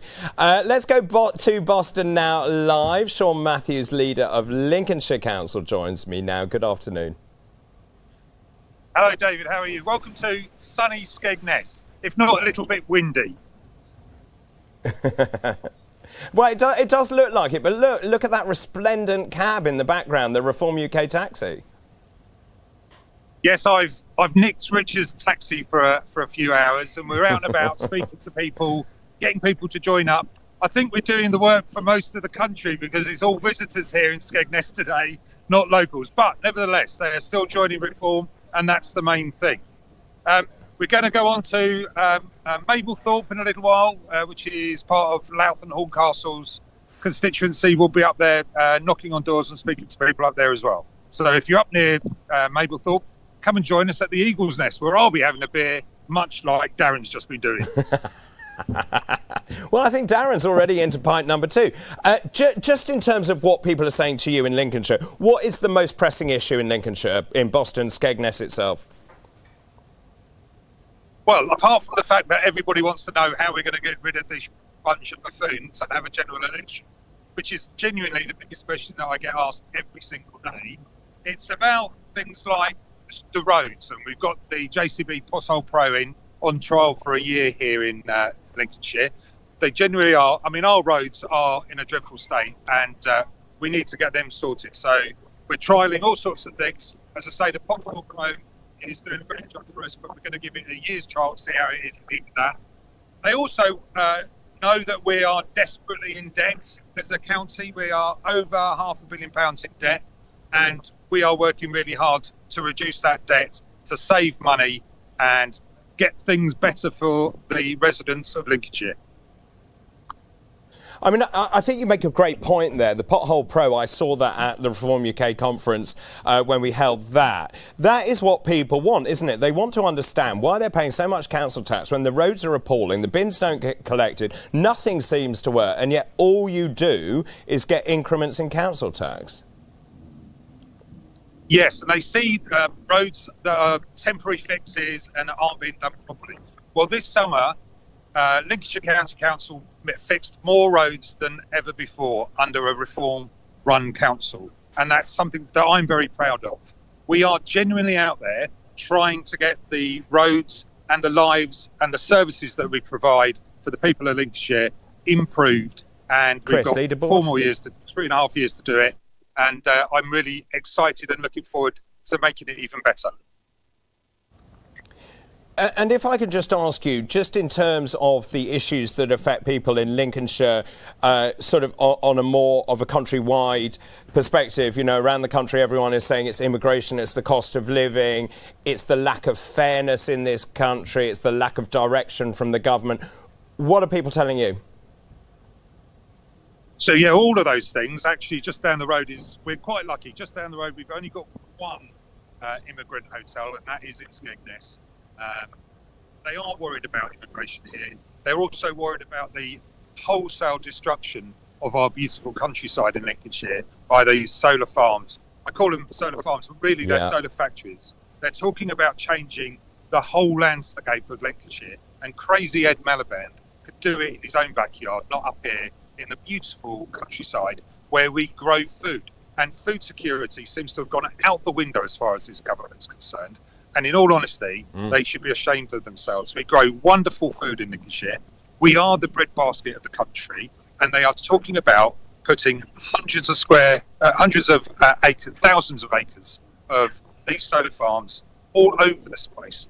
Then they're going to put battery storage facilities up here, a horrible scar of pylons to connect it all up. That is what is our main worry for people in Lincolnshire. They are being absolutely abused when it comes to the countryside and our wonderful, wonderful grounds.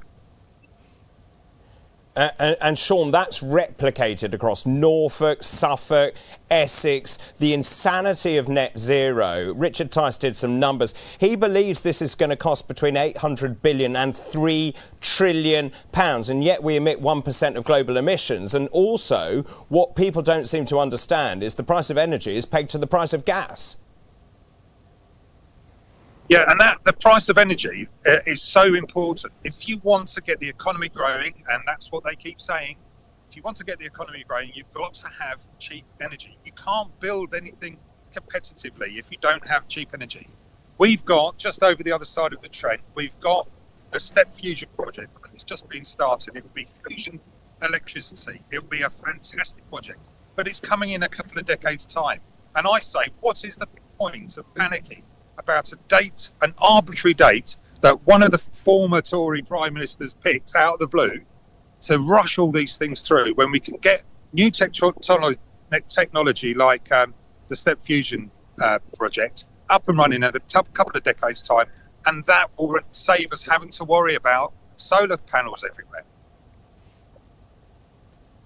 Well, Sean, really good to talk to you. Keep up the good work. Get signing up those new members. That's Sean Matthews, there, Reform UK leader of Lincolnshire County Council. So we started, an hour and 40 minutes ago with 262,000 members. So we have put on now 1,108 members since we have been on air. Thank you so much to everyone who has signed up to become part of the fastest growing political party ever seen in British history. There is that big number at the bottom of the screen, 263, 110 members so far today. This is only just getting going. Of course, the day continues until, I believe, 5:30 tonight.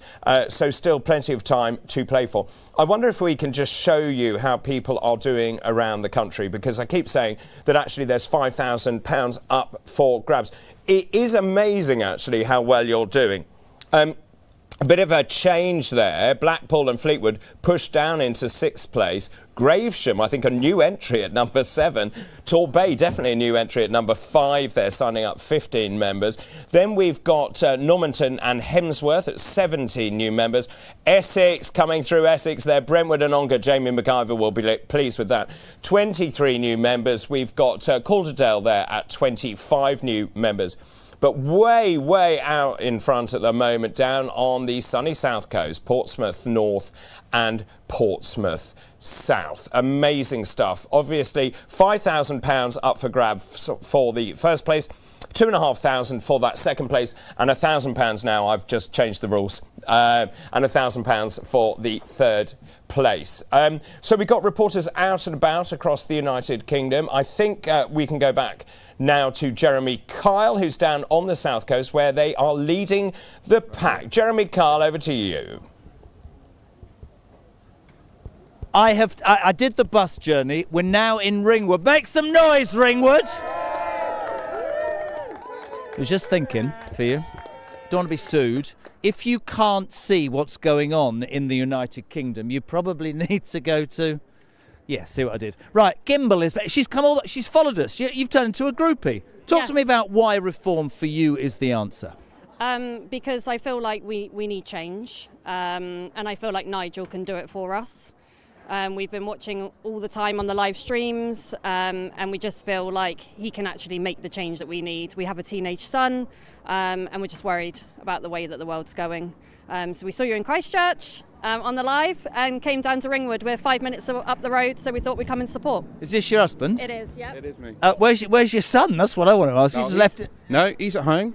He's almost 16, so yeah, he'll be absolutely fine, Jeremy. On a serious note, because running around and finding from people and understanding what this means, why did you sign up? Why is reform the answer after years and years of the same? I think if you look at things, it's been really challenging looking at the governments. I think it's the, how can I put it, the mistrust, I think, is the actual honest problem.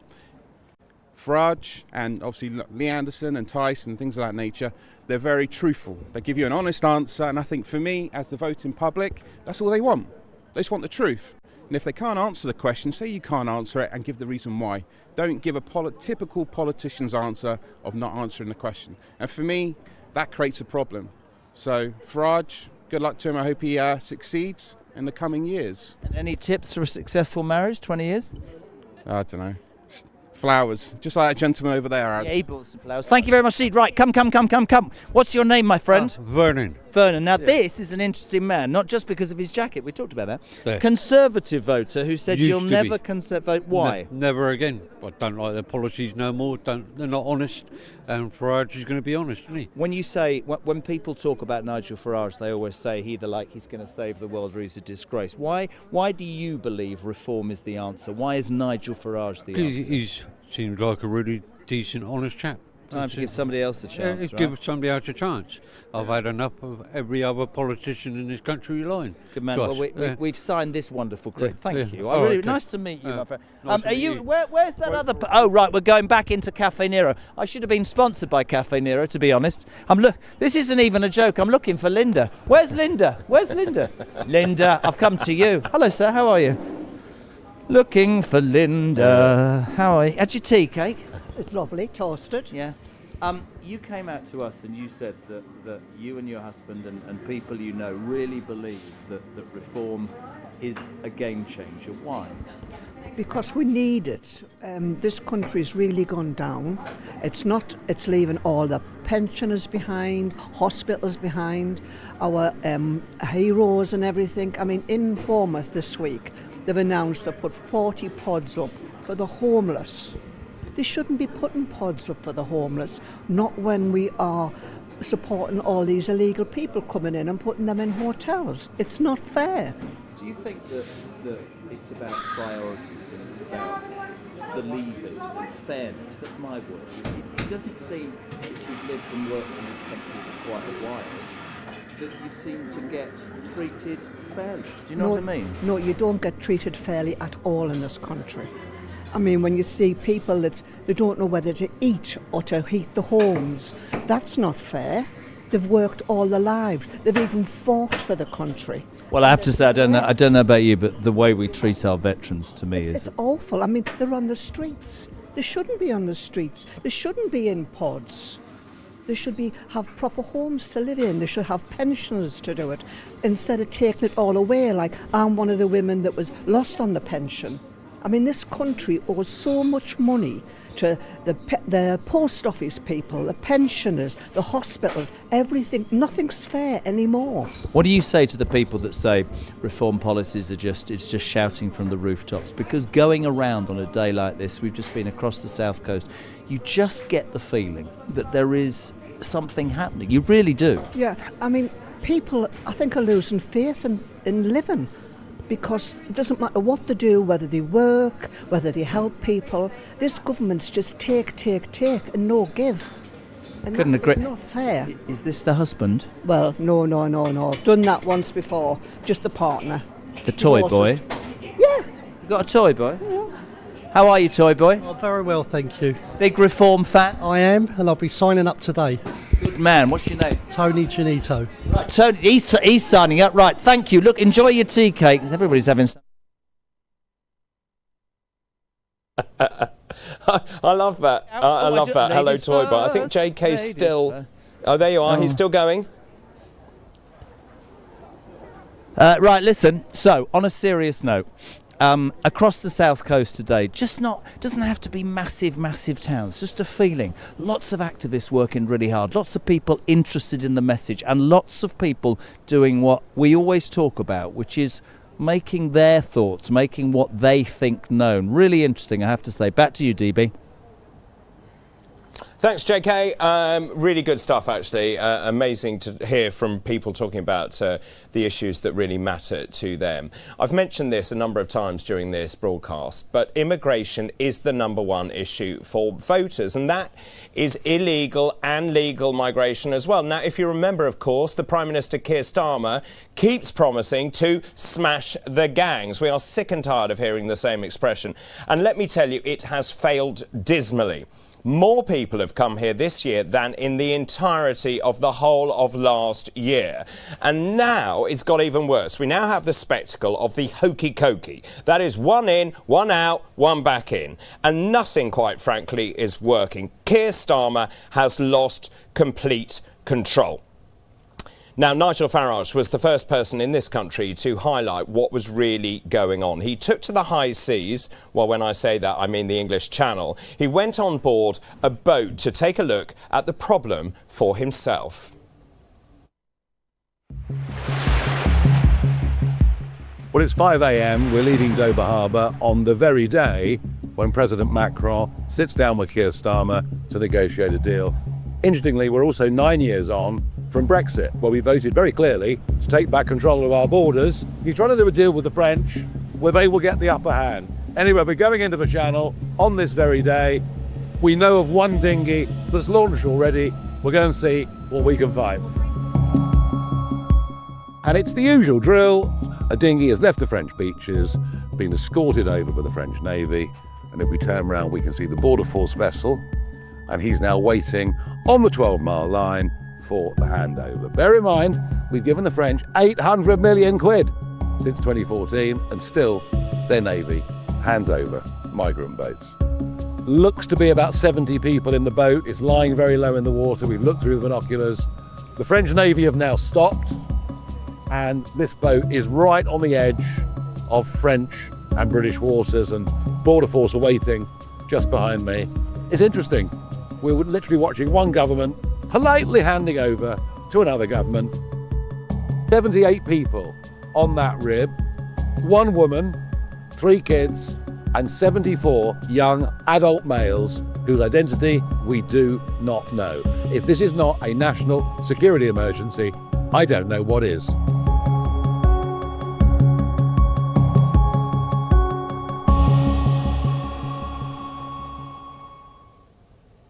Do you know, I remember Nigel Farage being the first person to talk about small boat arrivals, and everyone ignored him. The news agenda ignored him. All the news networks ignored him. It's the #1 issue now in the United Kingdom. It doesn't matter where you go, in Wales, in Scotland, in England, anywhere you go, it is the #1 issue. And the government hasn't got control of this in any sense. And that is what people are talking about, the lack of fairness. The fact is, actually, if you pay into the system the whole time, you keep paying, and yet people coming here illegally get put at the front of the queue and are looked after better than our own people. That cannot be right. It cannot be fair. Let's go back to Darren Grimes now in County Durham. Hello, Darren. 3rd pint, is it? Hello, David. No, I'm still on my 2nd. Honestly, I'm keeping my powder dry. But actually, we need to ask everyone, have yous all joined Reform? There we have it, David, there we have it. And that's what I encourage everyone to do, not just in County Durham. We've got stalls up from down in Bishop Auckland to up in places like Stanley, and there's a real appetite out there for change. We need to get reform in government, and that means Nigel Farage in number 10. Do I want that? Yeah. I thought as much. But actually, what you can do when you get in power, David, it really does bring about change. And we've done that on a local level already. And I want to tell you about something that we did this week. Now, there's a lass who has been out today campaigning for a different cause. And it's a cause called Myers Law. Now, we passed a motion at our council this week showing what we can do as Reform in power. And that meant passing a motion to actually argue that the government needs to look again at the safeguarding of our children, the most precious in our society. You were just talking there, David, about the small boats and the threat to children. Well, we also have a threat to children here, which is homegrown, and we need to talk about it, and that's what Myers Law is all about. I'm joined by Gemma, who has been leading the charge and was the auntie of Maya, indeed. I'm sorry to ask you this, but could you explain a little bit about Myers Law and why it's necessary? Yeah, Maya was murdered in 2022. She was only 2 years old at the hands of our mother's new partner, who she was only with for 9 weeks. And essentially, there's mechanisms already in place that do protect children for sex offences, but doesn't protect children around child abuse and neglect. So we need a mechanism in place so that does protect our children. So what does that mechanism look like? So it looks like a child risk disclosure scheme. So if anybody has children that go to somebody that they don't know, they're very concerned about, they can ask for permission to get a child risk disclosure scheme given to them. So if that person's a threat or a risk to that child, then parents or carers and his uncles and wider members of family can get that disclosure. And if people want to support this campaign, I'm sure they will if they go away and read the story. It's absolutely horrific, and God rest Maya. But how can people support the campaign, Gemma? Yeah, well, we've got a couple of social media posts. We've got plenty of posters out and stuff like that. But if you go over to our Facebook page, Myers Law, we've got the petition pinned to the top of the page. So go over, sign the petition for us. This is an official petition. It's an official petition with the government. We've got 7,400 signatures right now around about. So we need to be getting them 10,000 signatures, but actually we need 100,000 signatures before the 5th of February. So we haven't got long to get them in, so everyone get it signed, please. Get it done. And come on, Labour, you know the score. Get it done. Kenny, though, you're a councillor with me on Durham County Councillor. You're also a veteran. You know the actual change that we can actually bring about if we are put into power as a party. Yeah, absolutely. If we can change our policies within County Durham to help safeguarding our children, which we're going to do before the government put this into law, that they will hopefully spread across the country. That's what we want to do. We want to make a powerful statement. We want to secure our children. We want to make sure our children are safe, and we need to ensure that no child has to go through this going forward. Yeah. I couldn't agree with you more. Gemma, thank you very much for that. I encourage everyone to sign that petition. But we're going to go to the rest of the room now. I can see Christine, she's on her second glass of wine, Christine. We don't hold back here in County Durham, I tell you that, David. But Christine, naughty as she is, she's wonderful. She's wonderful. Now, all of the punters here, hang on a minute. I've got one in particular I want to introduce you to. How can you see anything, man? I can't see a thing, mate. I'm blinded by reform. Well, oh, blinded by a love of reform. It's a love of reform. Hey! Very good. He's coming for my job, isn't he? He's coming for my job. Oh, wait, there we are. But honestly, we've had such a good response throughout the county, and I think actually it's shown that there is a massive appetite for change here in County Durham, but across the country too. Now, what we saw in Wales, you mentioned this earlier, David, but what we saw in Wales, I think, shows that we need to actually get stuck in. We need more people to join, because this country is in last chance saloon.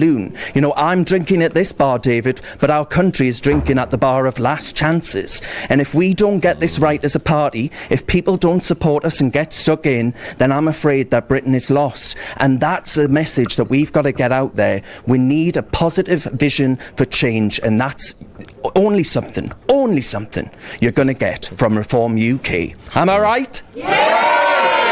I thought I would be, mind. All right, David, back to you in the studio. Brilliant stuff. Thanks ever so much, Darren. You can go and have your third pint now, doctor's orders.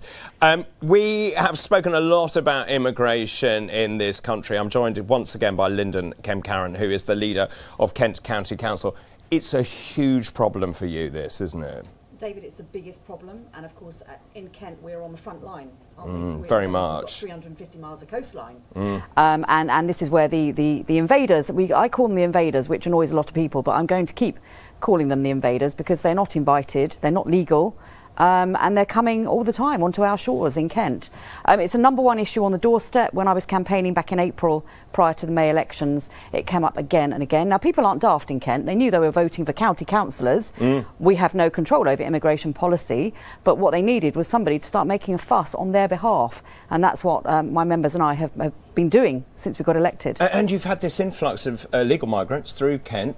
Where do they go? And also, what's the impact on the local communities? Because obviously, and what I'm seeing, certainly, and I can only talk about East Anglia, is that I'm seeing the high street absolutely rammed with people who aren't from this country, that don't speak any English, and actually people are frightened to go into those areas because of the influx of illegal migrants who are just left to roam.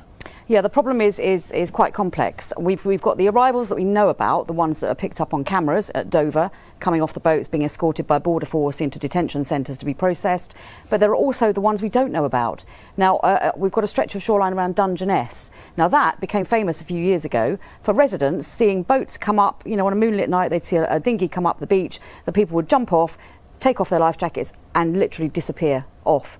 Residents would see them running past their doors and windows. I mean, that's like something out of a book, isn't it? You couldn't make this up. So there's that problem. There's also the safety aspect. I've been very vocal in Kent County Council about the fact that we know now for a fact that foreign-born nationals, illegal migrants, asylum seekers are proportionally more likely to present a threat to women and girls. You know, they are proportionally more likely to commit sexual and violent crimes against women and girls. We know that. The figures are starting to come out, thank goodness. That's becoming talked about in the mainstream media.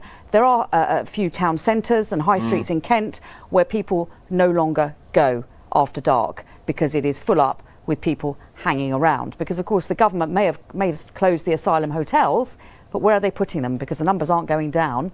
They're putting them into smaller guest houses, HMOs, flats, you know, in the middle of communities. Now, I've put pressure on the Home Office. I joined with my fellow Reform Council leaders to write to the Home Secretary to demand greater transparency, because the Home Office is sorting out all these contracts with HMO owners, guest houses, hotels.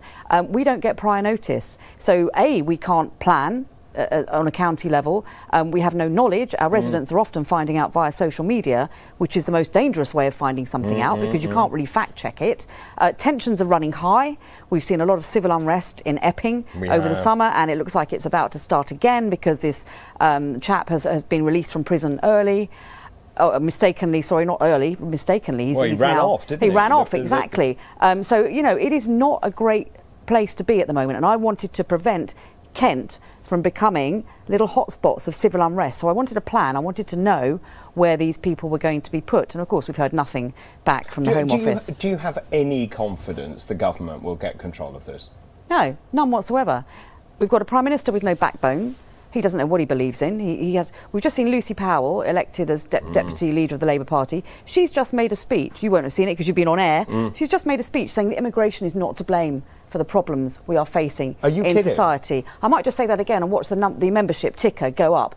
Lucy Powell has just said immigration is not to blame for many of the problems in society. That is going to incense people around the country. Absolutely, absolutely. And the people in Kent, I know, are probably throwing things at their TV right now, because it is clearly to blame for a lot of society's problems. That is not racist to say that. It is practical. In Kent, we have a lot of green belts. Why is she saying that? Why is she saying that? Is she saying that because she truly believes it? Is she saying it because she wants to somehow appeal to a certain voter? Is it because actually they have no ideology, no belief structure? And this is what I keep saying about Keir Starmer. He doesn't really believe in anything. I think this is the problem with the entire Labour Party. We don't know what they believe. I think they are so desperate to try and win votes. We see them pandering to this community, pandering to that community. I have no idea why she would say that. Maybe she does believe it, which is worrying. If she doesn't believe it, but she's just saying it to get votes, equally worrying for a different reason. But, you know, in Kent, the pressure on housing is huge. We have proposed developments of over 8,000 houses due to go on prime agricultural greenbelt land. We know it doesn't matter how many houses we build in Kent, it's never going to be enough. We are always going to have a housing shortage because the population is rising at the moment by about 1 million people per year. Per year. We're never going to build enough houses. No matter what the targets are, we have to get a grip on immigration before we can do anything else. Yeah, absolutely. Lyndon, so good to talk to you. And of course, Kent, very close to my heart. I was born in Kent. Were you? And I can also tell you, Nigel Farage was born in Kent. Yes, we knew about Nigel. We didn't know about you. And in fact, Nigel and I were born in the same hospital. No. Yeah, and they knocked it down the minute we were born. Lyndon, really good to talk to you. Thank you very much indeed. Lyndon Kemp-Carran there, the leader of Kent County Council. Now, I promised you more members of Parliament, fabulous members of Parliament. It's time to go over to Runcorn now, Runcorn and Helsby, to talk to the wonderful Sarah Pochin, a Member of Parliament. Good afternoon, Sarah. Hi, David. I can't believe it's taken you so long to get your cameras up here in Runcorn, where we are at the moment, on this gorgeous afternoon. But we've had a fabulous day here and we're still at it. We've got loads of our activists out on the streets in Frodsham and out here in Runcorn. So I've managed to pull a few together from their leaflet delivering and talking to members of the public, just to talk to you now in front of our gorgeous, iconic bridge. Look at that, lit up by the sun.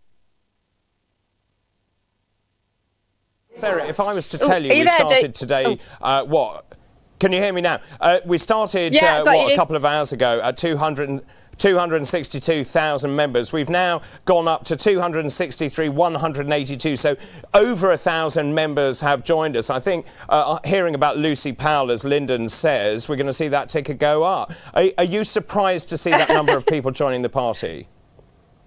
No, absolutely not at all. People are so desperate for change. And what's lovely about this constituency of Runcorn and Helsby, of course, is that we had the most recent successful by-election. And so people here are already bought into reform. I get stopped everywhere I go across the constituency with people saying, keep going. We've got all our hope in you guys. And it's great here because they've taken the leap of faith. They voted reform. They got reform in me. And already we're picking up issues that this constituency run by Labour, particularly the Runcorn end, run by Labour forever, have never spoken up for people in Runcorn about investment, about jobs, about bridge tolls, whatever it might be. But now they know in reform, they've got a voice and people are just loving it. They're so behind us. We're getting more and more members every day. I mean, Sarah, you are so hardworking. I know that firsthand. We were together in Liverpool 3 days ago. You also know more than anyone about fighting for votes. You got in with a very small majority in the general election, which I know obviously in the next election will be a massive majority, but that's not the point. And also we saw this tactical voting in the Caerphilly by-election. What's your message to people out on the streets, just in terms of fighting for every single vote? I mean, you have to keep going until those polls close, don't you, at 10 p.m? You absolutely do. And the amount of times I say to people, every vote counts. If I had a pound for the number of times I said that, I'd be a multimillionaire. But it's so true. We proved it here in Runcorn and Helsby. 6 votes we won by. But what important and historic votes they were. And you know what? It's great in a way because the amount of people that say, those were my 6 votes, that was me. But yeah, every vote does count. And in Caerphilly, I went down 3 times campaigning there for the day. And that's exactly what I said to people. And I think that what's happened in Caerphilly, we were so close, we did so well, but people will realise that they have to get out and vote. Voter apathy is just not going to make a difference. If you want to see a change to this country, if we want to see places like Runcorn and Helsby have done and voted for reform and got reform, then you've got to go to the polling stations. You certainly have. Just very quickly, Sarah, we've talked a lot about immigration. It's the #1 issue on the doorsteps, as far as I can see. It doesn't matter where I go, Wales, Scotland, East Anglia. I can be in Birmingham even, which couldn't be further away from the coast. But how big an issue is it for you in Runcorn and Helsby? It's a massive issue. It was one of the issues that I campaigned on in the by-election. In fact, before I stood for reform here in Runcorn and Helsby, I don't think I ever really realised what an HMO was. And yet here we are now. I started talking about it through the by-election. I had an asylum hotel here. It was a massive issue that the Labour government and the Tory government before it had ignored. We got that hotel shut down here in Runcorn, but absolutely, you're right, what Lyndon was just saying, those illegal asylum seekers then get dispersed into the community where they get lost and no one has a track of where they are. That's what I'm dealing with in Runcorn for residents here. We have safety issues for our women and girls here. I talk to the police a lot about it, and it's a massive issue. It's a massive issue here as it is up and down the country. Sarah, you're doing a sterling job. Thank you so much. Really good to talk to you this afternoon. Keep going. Don't forget, we continue till about 5:30. You've got 5,000 quid that you could be earning for your branch as well. So we talked a lot about immigration this afternoon, actually, and as Sarah said, it's the most pressing issue there as well in Runcorn. Well, a few months ago, Reform UK launched our Restoring Justice campaign. The idea behind that is to deal with illegal immigration once and for all. It is underpinned, as I keep saying, by 3 words: detain and deport.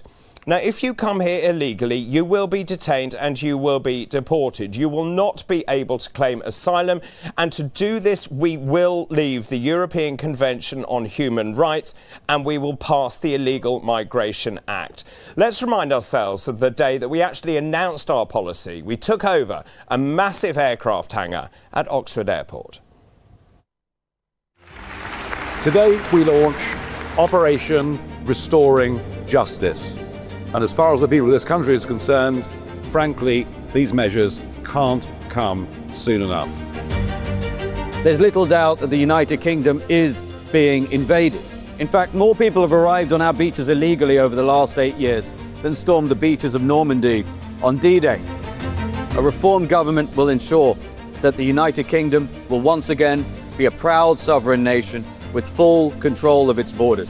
One in which our country is secure, one in which our people are prosperous, and one in which Britain is powerful again. And so in early 2020, I repeatedly went out into the English Channel, filming what was going on, saying you may as well put a sign on the White Cliffs of Dover saying everyone welcome, and unless we start deporting people, I predicted this would turn into, and yes, I used the word, invasion. But 180,000 people later, what other word could possibly describe what has been going on? It is an invasion, as these young men illegally break into our country. But I'm afraid that the Conservative government did literally nothing. Smash the gangs was never, ever going to work. And even as we speak, there are French naval vessels escorting these boats across to a 12-mile line. This issue has become a scourge of modern Britain. If you come to the UK illegally, you will be detained and deported and never, ever allowed to stay, period. And we're the first party to put out plans that could actually make that work. The boats will stop coming within days. I am the only party leader that has been clear and consistent on this issue over the course of the last 5 years. And I have a feeling that what we're doing today with Operation Restoring Justice is going to be very popular in the wider country indeed. It is vital that we do this. There's nobody on these issues of sovereignty, on these issues of national self-interest. There is nobody more determined to do this than me.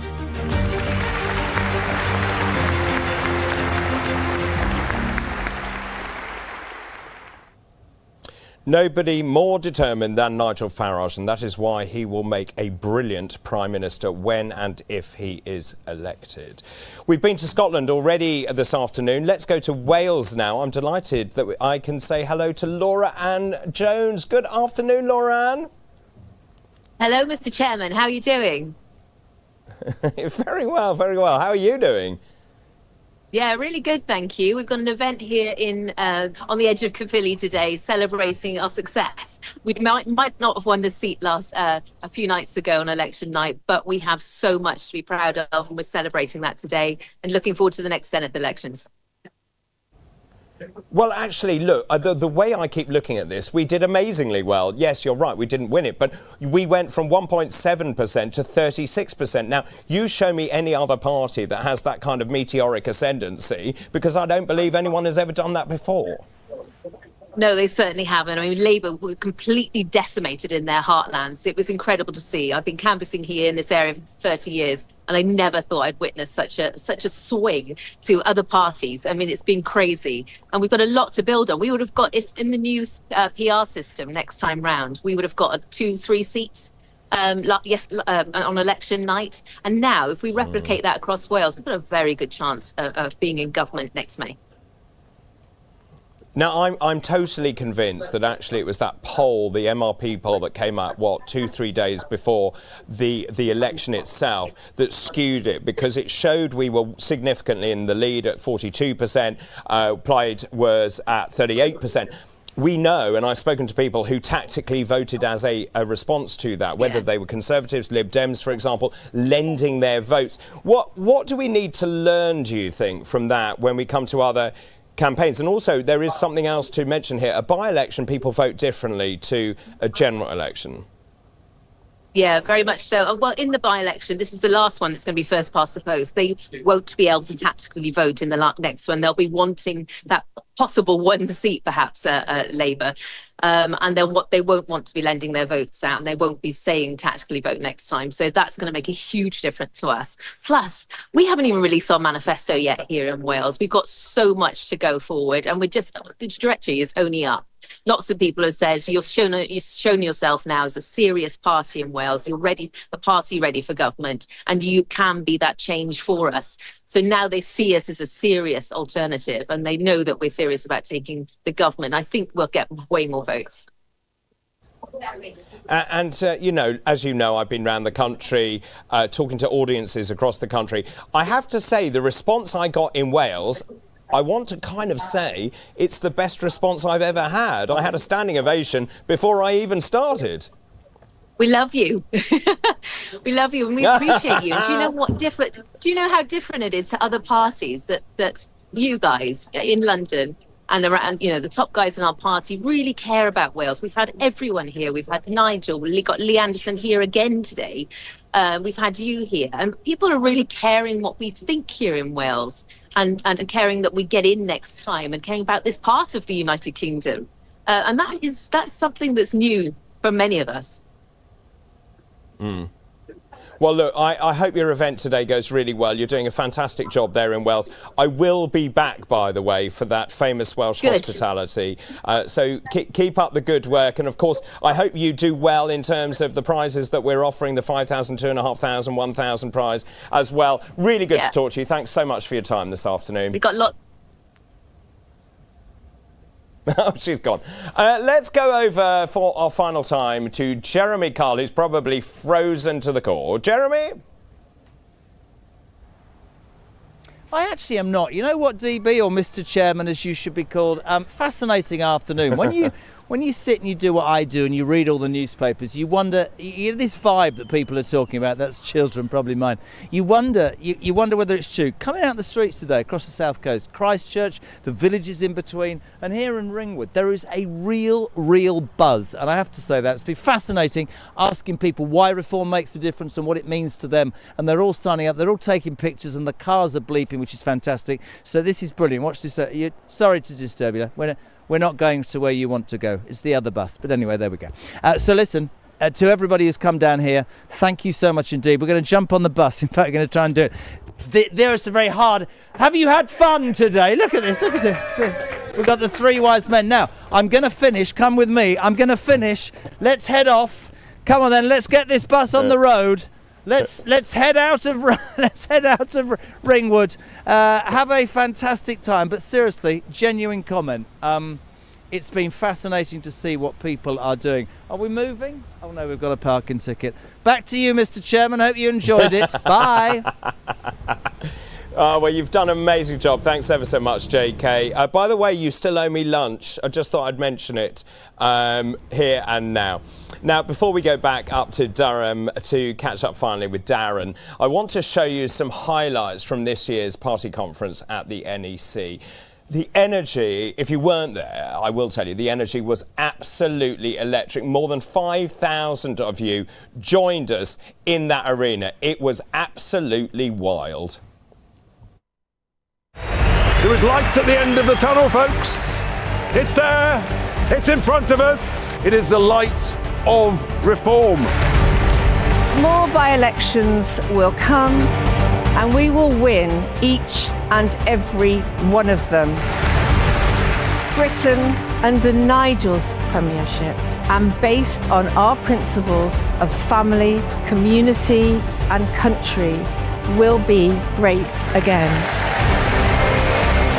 It's incredible, the size, the scale, the energy, the enthusiasm, the excitement, the hope.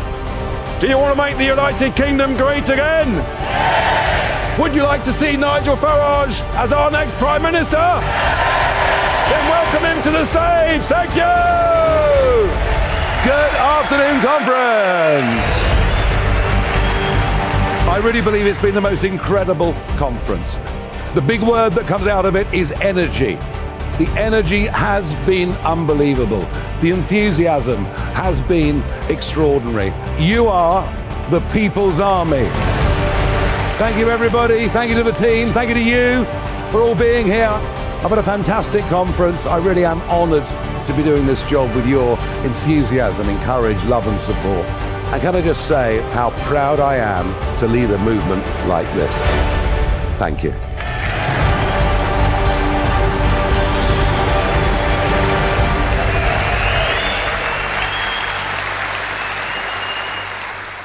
I mean, honestly, it was absolutely extraordinary. History in the making. I even have my own football shirt with my name on the back as well. So for the final time, let's go to County Durham. Darren is on his 4th pint. Afternoon, Darren. Afternoon, David. Good to be with you for the last time, you'll be pleased to know, because actually I think by the next time, David, things might be a little more fruity and, you know, not very friendly for the watershed. But look, ultimately, I think we've had a absolutely jam-packed day here in County Durham. It's been really great to see so many people so very enthused by what it is that we're doing, not just on Durham County Council, but across the country. And it's so important that we get that message out there. And you can only do that if you actually do join our party and give us the resource to be able to go out to the country and make that message clear. And that's what we're doing at this pub here. You'll be able to see just above me is the Reform flag. Make Britain great again. That's exactly what this party is about. It's what the people in this pub actually want. And Julie joins me now to discuss it. Julie, what is it about here in Keller that you think actually people are gathered around talking about politics over a pint? Yeah, I think traditionally it's always been a Labour community, as a lot of the villages around here have been. But I think over the years everyone can see the decline of the community, the lack of funding, the lack of transparency with councillors and government. And I think Reform bring transparency. And I think people just want to know the facts, be told the facts, and then be allowed to make whatever decision they want themselves. So I think that's the good thing for Reform, and everyone should get behind Reform. One issue is that in our deprived communities, Labour, through Yvette Cooper, or what it was Yvette Cooper, it's now Shabana Mahmood, who actually is forcing immigrants on areas like this because there are more deprived areas, and it means cheaper housing. I don't know about you, but I am sick to my back teeth of our communities being used as dumping grounds for Labour's migration problem. Yeah, totally. And I mean, Keller's a very friendly, welcoming village, as a lot of the villages are around here, but I totally agree with that. And we just feel that we don't have a voice anymore. No one asks us what we think about this. We don't have any say in any of it, and hopefully we feel that if you vote Reform, that Reform will give us a choice. And you know what struck me? You go up there's a war memorial. You go down here, there are pit memorials. Actually, the fact is, in the pit memorials, we're celebrating the rich inheritance that's been handed down to us of industry, of jobs, of all these other things. The war memorial of what good people in County Durham fought and died for to protect. And I worry, especially when Starmer's banning votes taking place next year, because he knows that Reform would do very well in them up and down the country, as we did here in County Durham, that actually we're losing what people fought for and what people actually built in Britain. Yeah, and that's the lifeblood blood of the communities like this. This is what the community is proud of, our heritage. And what our forefathers brought to the communities, and you can just see the erosion of it. And like I say, we feel that we just don't have a voice anymore. We just totally disregarded, our views are disregarded, and we just feel that a change of government is needed. But now you've got a voice because you've got Reform UK. How much of a exciting change has that been to the political landscape? Just phenomenal. And even, like you say, you come in the pub, you'll go, I don't know, to the post office, wherever you go, even in the workplace, and people are talking about it more now as well. You feel you've got a voice and you feel that you will be heard. Brilliant. That's the message. Cheers, Julie. That's the message that I want to get out to everybody out there in the whole country, David, that actually we are your voice. We will fight for you. We are proving every single day, from everything from net zero to DEI to whackery and wokery, that we will be your voice, your champions in local government and in wider government. So, David, cheers very much to what you have done in the studio, and I hope we're going to get many, many more members to sign up, because I reckon we've already beaten Labour, you know. I think you're right, Darren. Really good stuff. Thanks ever so much, Darren. That's Darren Grimes there in County Durham. Let's now take a look at the live scoreboard. Of course, there are prizes up for grabs here. For the first place, £5,000. Second place, £2,500. Third place, £1,000. So let's just look at those. Wow, some changes there. St Helens now at number 5 at the moment. They've signed up 18 members. Torbay at 19 members, and they're in 4th place. Calderdale at 27. Brentwood and Ongar, very good Essex effort there, 29. But way out in front, they have been actually all afternoon. Portsmouth North and Portsmouth South, an amazing, I think that says 92 new members. That is absolutely extraordinary. Well done to everyone. And of course, that leaderboard will stay open until we close at 5:30 this afternoon. There's still a lot to play for here, and I think you're going to see a lot more movement in that table as the afternoon continues. But from us here in London, sadly, that is it. Time has beaten us. I have to say, it's been an absolutely cracking day so far across the nation. What I think this shows is this Action Day has shown the old, tired parties that Reform UK really is a real force to be reckoned with. We really are on track to become the next party of government. But now for the final reveal of the show, not for the whole day, but for the show. Now, when we came on air, we started with 262,000 members. So far today, the number of new members so far that have joined Reform UK is 1,254.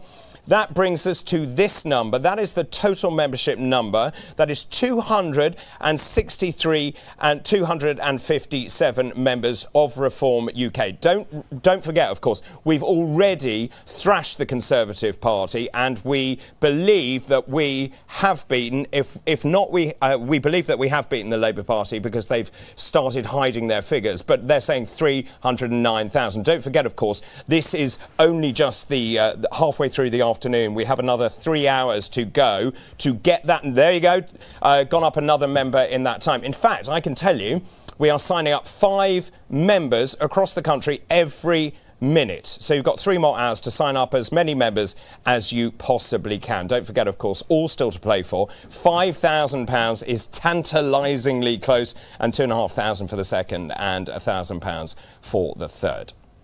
Let me just say what a brilliant team effort it has been. It really does underline our commitment, our camaraderie, and our ability to work together. And by doing that, over the next 4 years, we can propel Reform UK into government to save this once great country. Now, before we go, I just want to say a massive thank you to everyone who is out there knocking on doors, chatting, laughing, and keeping the energy sky high all day long. Also, a very big thank you as well to our fantastic team from across the country. Jeremy Kyle, Darren Grimes in the pub, Sarah Pochin, of course, Danny Kruger, Laura Ann Jones in Wales, Graham Simpson in Scotland, Andrea Jenkins, Jamie McIver and Sean Matthews. Thank you also to all of my studio guests, to Professor Matt Goodwin, Lyndon Kemcaran and Layla Cunningham. All that remains for me to say is thank you ever so much for watching this afternoon. Do keep that momentum rolling. Until next time, thank you and goodbye from all of us here in Reform HQ in London. Bye-bye.